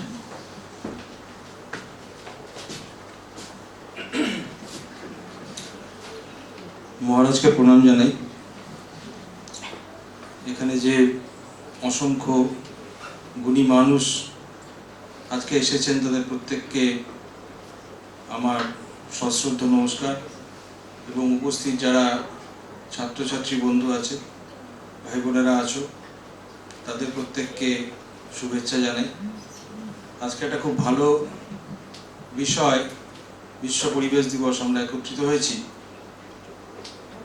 আমি পরিষ্কার করে বলি, আমি কোনো সময় কেমিক্যাল ইঞ্জিনিয়ারিংয়ের সঙ্গে যুক্ত নই, বেসিক্যালি আমি ফিজিক্সের লোক। কিন্তু মহারাজ আমার কাছে যখনই চান এরকম একটা প্রোগ্রামের ব্যাপারে বলেন, এবং বিভিন্ন প্রোগ্রামে উনি আমাকে অনুরোধ করেন থাকার জন্য, আমি আসি, ভালো লাগে যখন সময় পাই আসি। এবং এইটাতে উনি বলেছিলেন, একটা অনুষ্ঠানে মনে আগে ছিলাম এক বছর কয়েক আগে, উনি আবার বলেছিলেন আমি এসেছি এবং এখানে শ্রোতা হিসেবে আসতে আমি বিশেষ ভালোবাসি, শ্রোতা হিসেবে আসতেই বিশেষ ভালোবাসি, কেননা এখানে যা শুনি, এত গুণী মানুষেরা আসেন, তাদের কাছ থেকে শুনে আমি সমৃদ্ধ হই, প্রাণিত হই। শ্রোতা হিসেবে থাকতেই ভালোবাসবো এখানে। আমি আর সময় নেব না, এখানে অনেক প্রোগ্রাম আছে, অনেকে বসে আছেন উদ্গ্রীব হয়ে। সকলকে ভালোবাসা জানাই, শুভেচ্ছা জানাই। মহারাজ এবং স্বামী বিবেকানন্দের প্রায় প্রণাম জানিয়ে আমার বক্তব্য শেষ করছি। নমস্কার।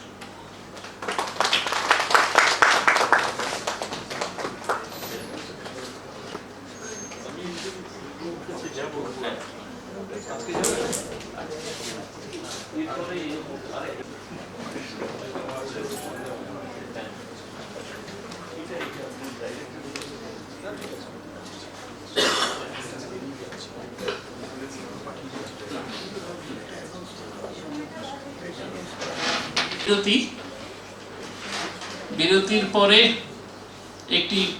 দুটি প্রেজেন্টেশন আছে এবং তারপরে ওয়ার্কশপ আরম্ভ হবে। এখন 10 মিনিটের বিরতি। যারা পরবর্তী বক্তা শ্রী প্রদীপ সেন শর্মা।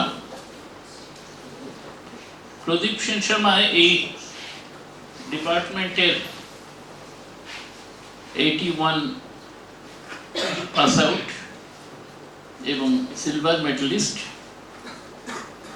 এরপরে আইআইটি কানপুরে যান এবং সেখান থেকে গোল্ড মেডেলিস্ট। তারপরে তিনি জয়েন করেছিলেন ওএনজিসিতে এবং এখন পৃথিবীতে অফশোর এক্সপার্ট হিসেবে তাকে একটা বিরাট পজিশন দেয়া হয়।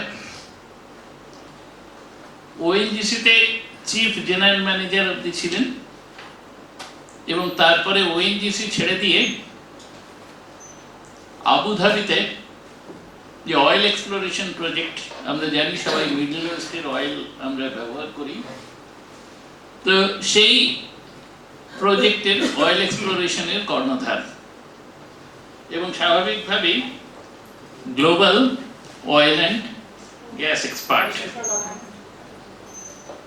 তো তিনি খুব লুসিডভাবে বাংলাতে একটি ছোট্ট বক্তৃতা দিয়েছেন, রেকর্ডেড স্পিচ। কাল প্রায় রাত 2:30টার সময় সব কমপ্লিট করে আমাকে পাঠিয়েছেন। এর আগে আমরা আমাদের বিবেকানন্দ ইনস্টিটিউটে যেসব অনুষ্ঠান হয়, বিশেষ করে ট্রেনিং প্রোগ্রাম ইত্যাদি, তাতে কয়েকবার ওর প্রোগ্রামে স্টুডেন্টরা, ইনক্লুডিং যাদবপুর বিশ্ববিদ্যালয়ের বেশ কিছু ইউজি স্টুডেন্টস, তারা খুব উৎসাহ দেখিয়েছিল। কিন্তু এই হলের মুশকিল হচ্ছে কি, এই হলে একটু নেটের প্রবলেম আছে, তো যার জন্য এইটি রেকর্ডেড স্পিচ। অন্য ক্ষেত্রে আমরা এটা জুমেতে করা হয়, তো সেই স্পিচটি চালানো হচ্ছে। নমস্কার, বিশ্ব পরিবেশ দিবসে সবাইকে শুভেচ্ছা। আমার নাম প্রদীপ সেন শর্মা, আমি আবুধাবি থেকে বলছি। আজকে আমার টপিক হচ্ছে sustainability in oil and gas operations. এখন অয়েল অ্যান্ড গ্যাস অপারেশনস বলতেই একটা মনের মধ্যে সন্দেহ আসে, তো সাস্টেনেবিলিটির মানে কি? কেননা পরিবেশের যে খারাপ অবস্থা, তার জন্য সিংহভাগ দায়ী হচ্ছে এই অয়েল অ্যান্ড গ্যাসের ইউজ। তো এর থেকে এই hydrocarbon, basically oil and gas হচ্ছে হাইড্রোকার্বন, সেই হাইড্রোকার্বন ফুয়েল হিসেবে ইউজ করার জন্য, মানে as a energy source use করার জন্য এর থেকে carbon dioxide, carbon monoxide, nitrogen oxide, other অন্য রকমের নানা রকমের পলিউট্যান্টস এই বাতাসে গিয়েই আমাদের পরিবেশকে এত খারাপ করছে। তো এর জন্য আমরা অল্টারনেটিভ ফুয়েলের জন্য তো অনেক দিন থেকেই চেষ্টা করছি, alternative energy source like solar energy, nuclear energy and all. কিন্তু এখনও অয়েল অ্যান্ড গ্যাসের ইউজ আমাদের অনেক দিনই করতে হবে। তো যতদিন আমরা অয়েল অ্যান্ড গ্যাস ইউজ করবে, এর যে প্রোডাকশন প্রসেস, মানে এক্সট্রাকশন, প্রোডাকশন, ড্রিলিং, এই যে প্রসেস, এই প্রসেসের থেকে যাতে এনভায়রনমেন্টের ক্ষতিটাকে কমানো যায়, সেটাই হচ্ছে sustainability of oil and gas operations. এখন অয়েল অ্যান্ড গ্যাস অপারেশনস নিয়ে বলার আগে আমি হয়তো এখানে হয়তো অনেকেই জানেন না অয়েল অ্যান্ড গ্যাসের কী করে, মানে ব্যাপারটা কী আর কি অয়েল অ্যান্ড গ্যাস। তো একটা জাস্ট সংক্ষেপে আমি বলি, অয়েল এবং গ্যাস, মেনলি হাইড্রোকার্বন, এটা পাওয়া যায় মাটির নিচে, মানে সমুদ্রে থাকলে সমুদ্রের জলের নিচে যে মাটি, তার নিচেও মেবি 1, 2, 3, 4 বা 5 কিলোমিটার ডিপ নিচে বিভিন্ন রকমের রকের ফরমেশনের মধ্যে এই অয়েল অ্যান্ড গ্যাস পাওয়া যায়।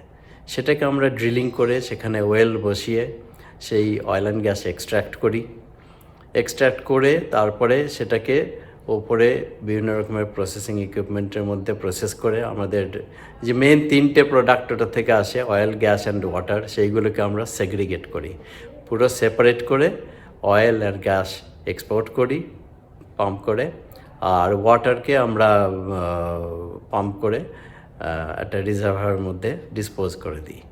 এটাই হচ্ছে main oil and gas operations. And অফশোরে এই অপারেশন করতে গিয়ে বিভিন্ন রকমের ড্রিলিং রিগের অপারেশন হয়, যারা ওয়েল ড্রিল করে, তারপরে আর যেটাতে প্রসেসিং করে সেটা হচ্ছে একটা প্রসেস কমপ্লেক্সে প্রসেসিং হয়।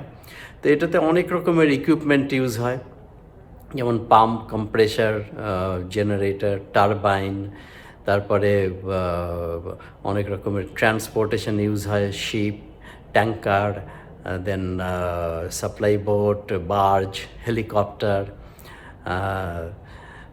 তো এই সব যে বিভিন্ন রকমের যে অপারেশন হয় আর কি, সবেতেই আমাদের এনার্জি লাগে।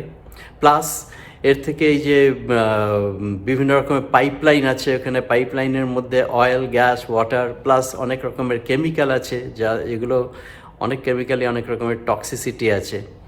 তো এই সব যে প্রোডাক্ট আমরা হ্যান্ডেল করি, সেগুলোকে ঠিকমতো ম্যানেজ করাই হচ্ছে সাস্টেনেবিলিটি। 1 নম্বর হচ্ছে এনার্জি যে আমরা খরচ করছি এই সব বিভিন্ন কর্মকাণ্ডে, সেই এনার্জি খরচটা যাতে মিনিমাইজ হয় সেইটা চেষ্টা করা। সেই জন্য একদম যে কোনো প্রজেক্টের একদম প্রথম থেকেই, ডিজাইন থেকেই একটা এনার্জি পলিসি ফর্ম করা হয় এবং এনার্জি রিভিউ হয়, very strict review nowadays. Energy review করে এমনভাবে প্রসেস সিলেক্ট করা হয় যাতে করে over the life time of the project energy খরচটা মিনিমাইজ করা যায়। তারপরে বিভিন্ন রকমের যে প্রোডাক্ট আমরা হ্যান্ডেল করি, সেগুলো যাতে অ্যাটমসফিয়ারে গিয়ে পলিউশন না বাড়াতে পারে তার চেষ্টা করা হয়। এর জন্য যেমন কোরোশন হচ্ছে one of the main reason for which there could be leakages and all. সেই কোরোশন প্রিভেন্ট করার জন্য স্পেশাল মেটেরিয়াল সিলেকশন করা হয়। তারপরে যেমন গ্যাস প্রোডাক্ট যাতে অ্যাটমসফিয়ারে না আসে তার জন্য অনেক রকমের মেজার নেওয়া হয় এখানে। জাস্ট বলে রাখি, যেমন আমি প্রথম যখন mid-80s আমি অয়েল ফিল্ডে গিয়েছিলাম, ইন্ডিয়ান অয়েল ফিল্ডে, তখন বেসিক্যালি যে অয়েল গ্যাস প্রোডাকশন হতো, অয়েলটাই ভ্যালু প্রোডাক্ট হিসেবে গণ্য করা হতো। তো সে অয়েলটা আমরা পাম্প করতাম টু দি রিফাইনারি, আর গ্যাসটাকে পুরো জ্বালিয়ে দেওয়া হতো। তখন গ্যাসের কোনো ইউজ ছিল না অলমোস্ট। তো সেই থেকে কিছুদিন পরে, কয়েক বছর পরেই সে গ্যাসের ইউজ বাড়লো এবং গ্যাসটাকেও পাইপলাইনে করে শোরে ট্রান্সপোর্ট করা হলো। তারপরেও ভেরি লো প্রেশার কিছু গ্যাস ফ্লেয়ার হতো অনেক বছর পর্যন্ত। শেষে টেকনোলজির অ্যাডভান্সমেন্টের জন্য সেই লো প্রেশার গ্যাসটাকেও ক্যাপচার করা হতে আরম্ভ করলো। এই নিয়ে এখন যে প্রসেস করা হয় আর কি অফশোরে, পার্টিকুলারলি মিডল ইস্টে, আমরা এটাকে বলি জিরো ফ্লেয়ারিং প্রসেস। মানে এখন আর কোনো গ্যাস ফ্লেয়ার করা হয় না, এবং এর জন্য নানা রকমের লও এসছে, সেগুলোও আমাদের মানতে হয়। So we put all the different kinds of processes to ensure that no gas is flared. Okay, তো এইটা একটা মেজর স্টেপ নেওয়া হয়েছিল আজ থেকে আরও প্রায় 35-40 বছর আগে, যে গ্যাস ফ্লেয়ারিংটাকে মিনিমাইজ করে major environmental impact reduction initiative এটা নেওয়া হয়েছিল। তারপরে বিভিন্ন রকমের ওয়েস্ট প্রোডাক্ট আমরা যে হ্যান্ডেল করি সেটারও অনেক রকমের রুল এসছে, যেমন আমরা কোনো রকমের ওয়েস্ট সমুদ্রের মধ্যে ফেলতে পারি না। একটা মেজর ওয়েস্ট হচ্ছে যে ওয়াটার যেটা প্রডিউস হয় রিজার্ভার থেকে, সেই ওয়াটারের কোনো ইউজ নেই। তো সেই ওয়াটারটাকে আমরা কি করব? আজ থেকে 20-30 বছর আগে সেই ওয়াটারটাকে যতখানি সম্ভব ট্রিট করে সমুদ্রে ফেলা হতো, কিন্তু সেটাতেও কিছুটা অয়েল কন্টেন্ট থাকতো। তারপরে ক্রমশ এনভায়রনমেন্টাল রেগুলেশন আরও স্ট্রিক্ট হতে সেই ওয়াটার যতখানি সম্ভব প্রসেস করেও আমরা সমুদ্রে ফেলতে পারি না। So now all the water is pumped into a reservoir, মানে deep another reservoir, around 2 kilometre নিচে, মাটির নিচে আরেকটা রিজার্ভায়ার, ওটাকে পাম্প করা হয়। তো কোনো রকমের ওয়েস্ট আমরা সমুদ্রেও ফেলতে পারি না। বিভিন্ন রকমের লিকুইড ওয়েস্ট বা সলিড ওয়েস্ট যেটা জেনারেট হয় অফশোরে, কোনো কিছুই সমুদ্রে ফেলা যাবে না। সবগুলো ওখানে কালেক্ট করে ওখানে ট্রান্সপোর্ট করে অনশোরে আনা হয়, এবং অনশোরে এগুলোকে সেগ্রিগেট করে স্পেশাল প্রসেসের থ্রুতে এগুলোকে ডিসপোজ করা হয় with full control of government bodies.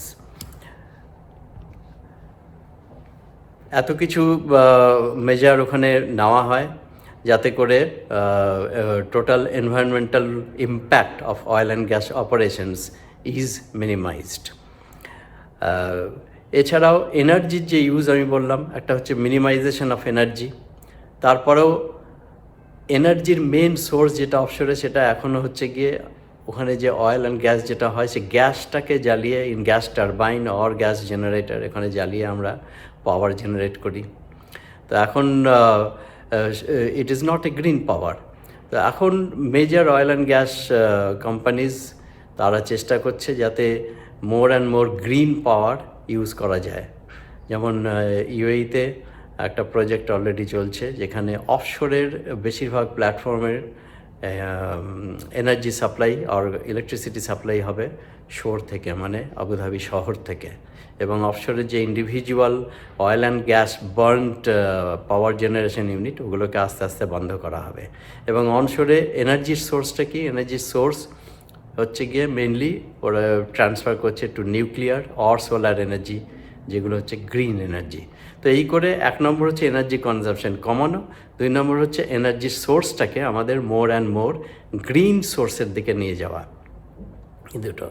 এছাড়াও আরও কিছু ব্যবস্থা এখানে অপশন অ্যাডনক এখানে নিয়েছে, যেমন কার্বন ক্যাপচার। কিছু কিছু প্রজেক্ট এখানে আসছে যেখানে এই যেমন জেনারেটর যে এক্সহস্ট বা কোনো স্টিল প্ল্যান্টের যে এক্সহস্ট মেন, যেখানে very high concentration of carbon dioxide and carbon monoxide থাকে, সেই গ্যাসটাকে প্রসেস করে তার থেকে carbon dioxide, carbon monoxide extract করে গ্রাউন্ডে ইনজেক্ট করে দেওয়া হচ্ছে, কিছু পার্টিকুলার রিজার্ভারে ইনজেক্ট করে দেওয়া হচ্ছে। এটাকে কার্বন সিকুয়েস্ট্রেশনও বলে। এটা অনেক জায়গাতেই করা হচ্ছে।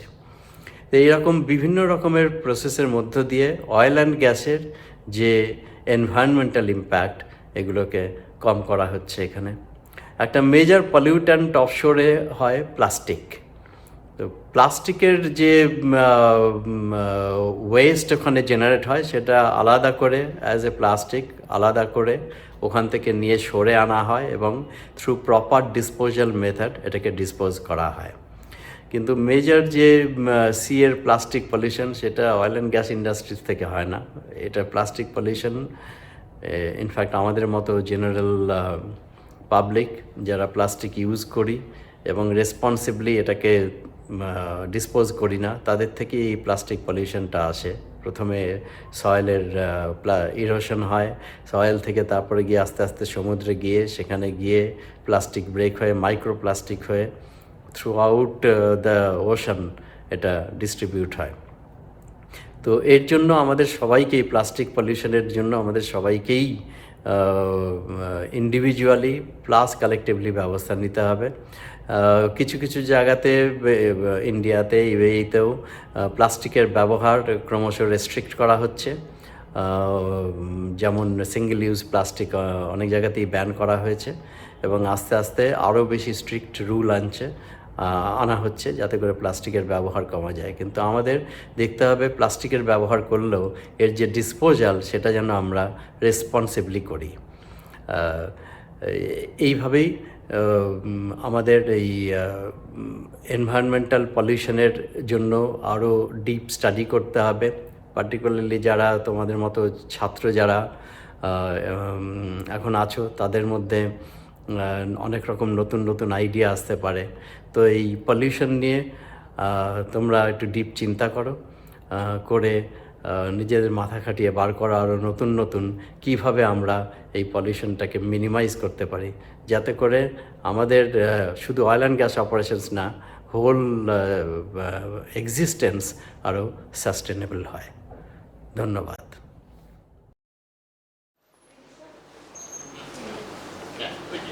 স্কুল স্টুডেন্টদের ভগবতী দেবী বালিকা বিদ্যালয় তারা পরিবেশের উপরে একটি প্রেজেন্টেশন করবে। তোমরা তোমাদের নিজেদের ইন্ট্রোডিউস করে দেন।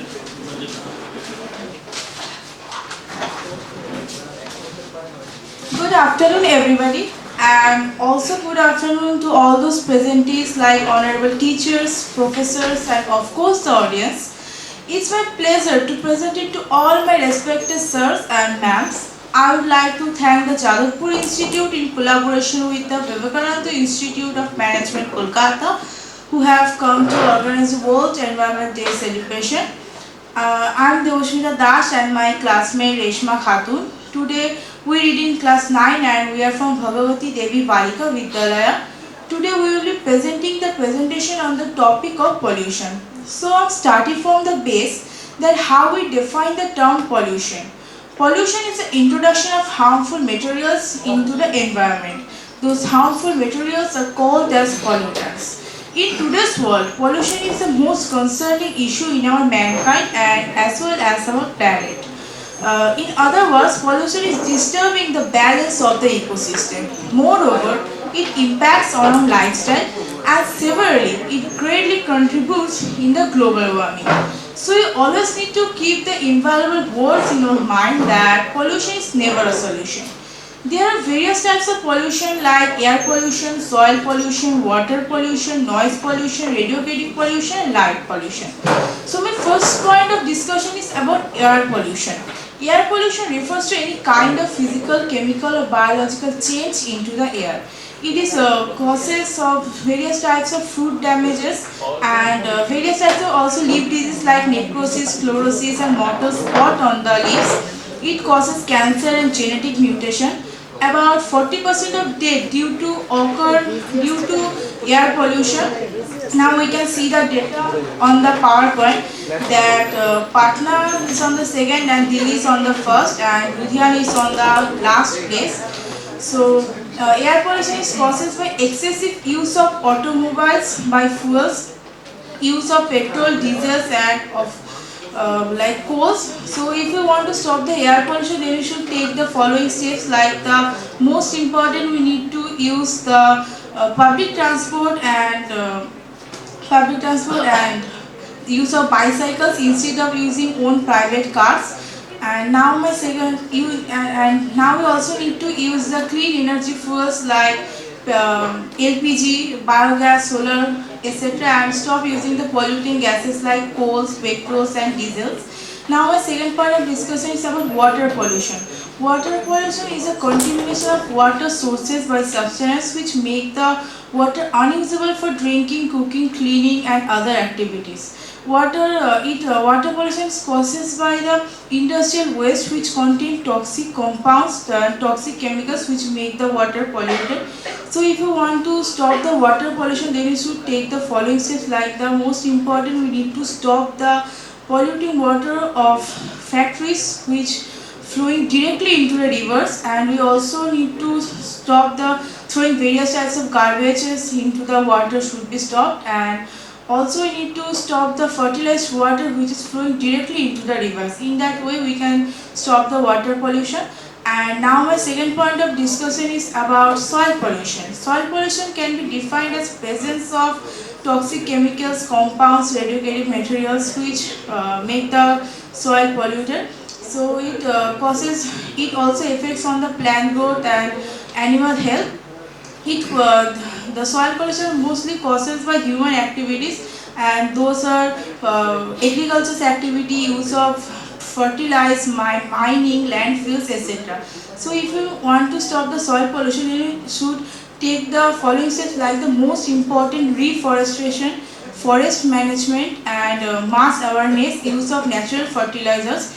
In that way we can stop the pollutions. Here I have furnished my knowledge about this event. I don't know whether my speech had pleased all of you or not, but I have tried my best.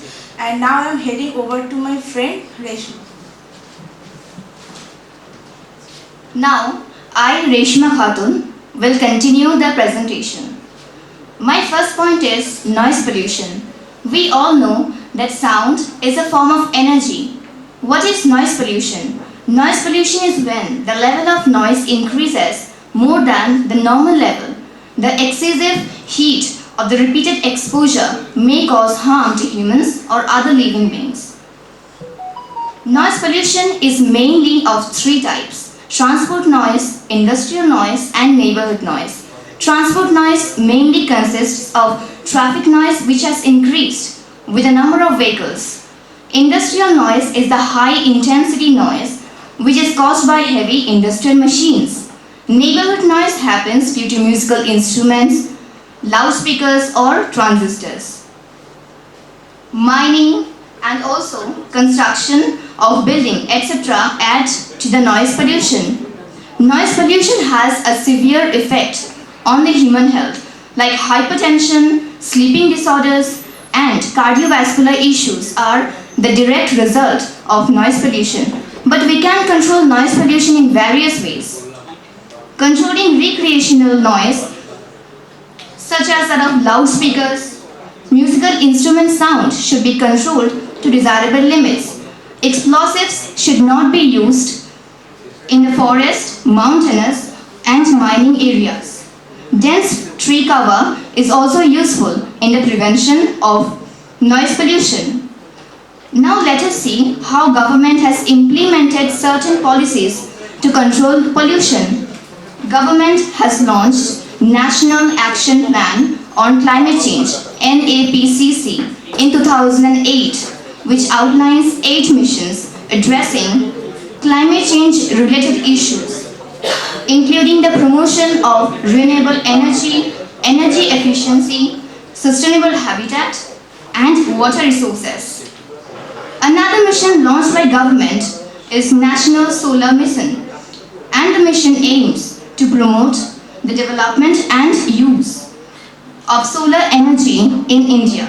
It also sets a target of installing 100 gigawatts of solar power capacity in the near future. The Ministry of Environment is implementing awareness among all sections of the society and to promote people's participation that focus on promotion of cycling, controlling and removing of soil and air pollution and every kind of pollution, saving water and electricity, growing trees, and proper maintenance of vehicles. Several steps have been taken for creating awareness among the general population. There are several green initiatives that we have taken to reduce pollution from our school. There are many trees in our school playground, and also we plant trees at regular intervals to reduce air and soil pollution. Every year, we, the students, plant tree and do posters and also do a rally to aware people and to increase the awareness. We ensure to keep the water taps off when not in use. Recently, our school has set up solar panels to save electric energy. Approximately 15% of the total electric energy will come from the installed solar panels. Most of the lights in our school are LED. We always try not to leave the classrooms with lights and fans on. The students, teachers, and staff of our school take up the responsibility of cleaning the classrooms, the dustbins, the laboratories, and all the washrooms regularly. We also make it a point to gift our honorable guests a sapling planted by us in earthen pots as a token of love and appreciation. Many of us come to school by cycling or by walking green ways to get to school. We all know that every kind of pollution affects our environment, so we have to take steps against the problem. Barry Comona has quoted, "Environmental pollution is an incurable disease. It can only be prevented. Certainly, we can neither reduce the pollution nor control it. What we have to do is that prevent it, and that we are certain to do in near future." The school is taking all possible measures to make the school area green and also plastic free. The students are preparing to form a green club to sensitize the people in the school locality. The administration of our school is in a process of preparing a proposal of rainwater harvesting in the school premises. The students studying the course of nutrition are in a process to create a kitchen garden with their own efforts. The administration is also planning to put up separate bins for disposal of different kind of materials. In conclusion, I would like to recapitulate the necessary steps and initiatives that are important in reduction of pollution. Implementation of recycling programs to encourage proper waste management and reduce the amount of waste that goes to landfills. Promotion of energy saving practices such as turning off the appliances and electronic devices when not in use, and using energy sufficient and appliances equipments. Installation of solar panels or other renewable energy sources to generate clean and sustainable energy for our school. We should never forget about the 3 R's: reuse, reduce, and recycle. Pollution leaves a huge negative impact on our environment as well as living creatures. We, as responsible citizens, must take the initiatives that are required for a better tomorrow and join our hands together to do it. With minor changes and wiser choices, we can make a bigger change in our environment. When schools and institutions encourage and support positive environmental efforts, everyone wins: students, teachers, parents, community members, and the whole world. Thank you.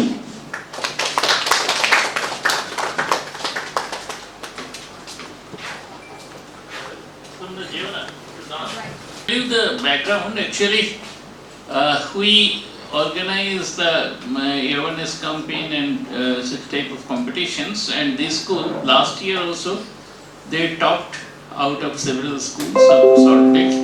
This time also like that, and that is why we have 2 small batches. I request Sengupta sir to help the students come from here.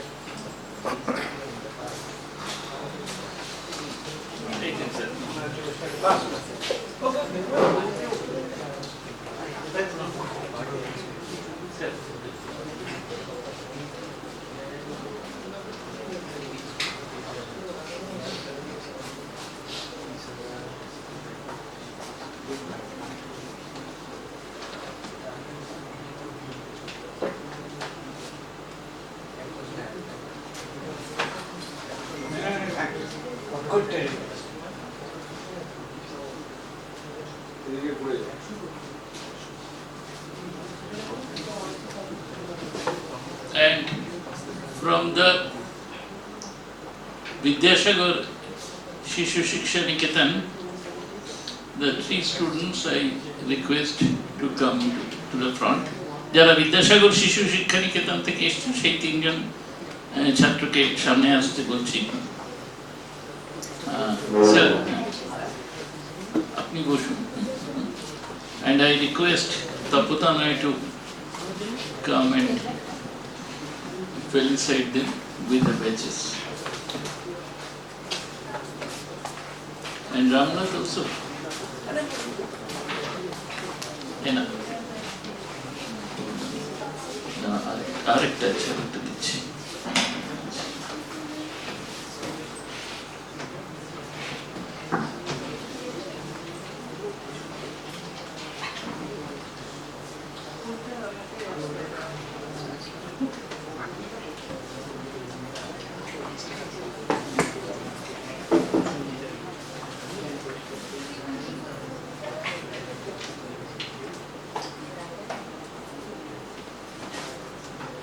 And I request, please cheer up, all of you.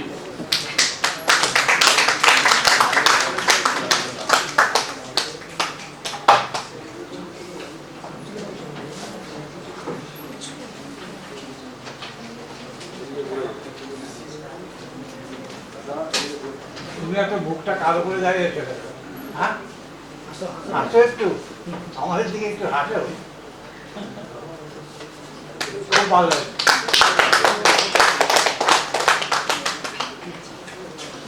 Yeah. There is a missing midpoint that day. Vidyasagar Shiksha Niketan, please come again. We have a memento and Devalina madam will present it. Sure. Ramnath is the secretary. Comes.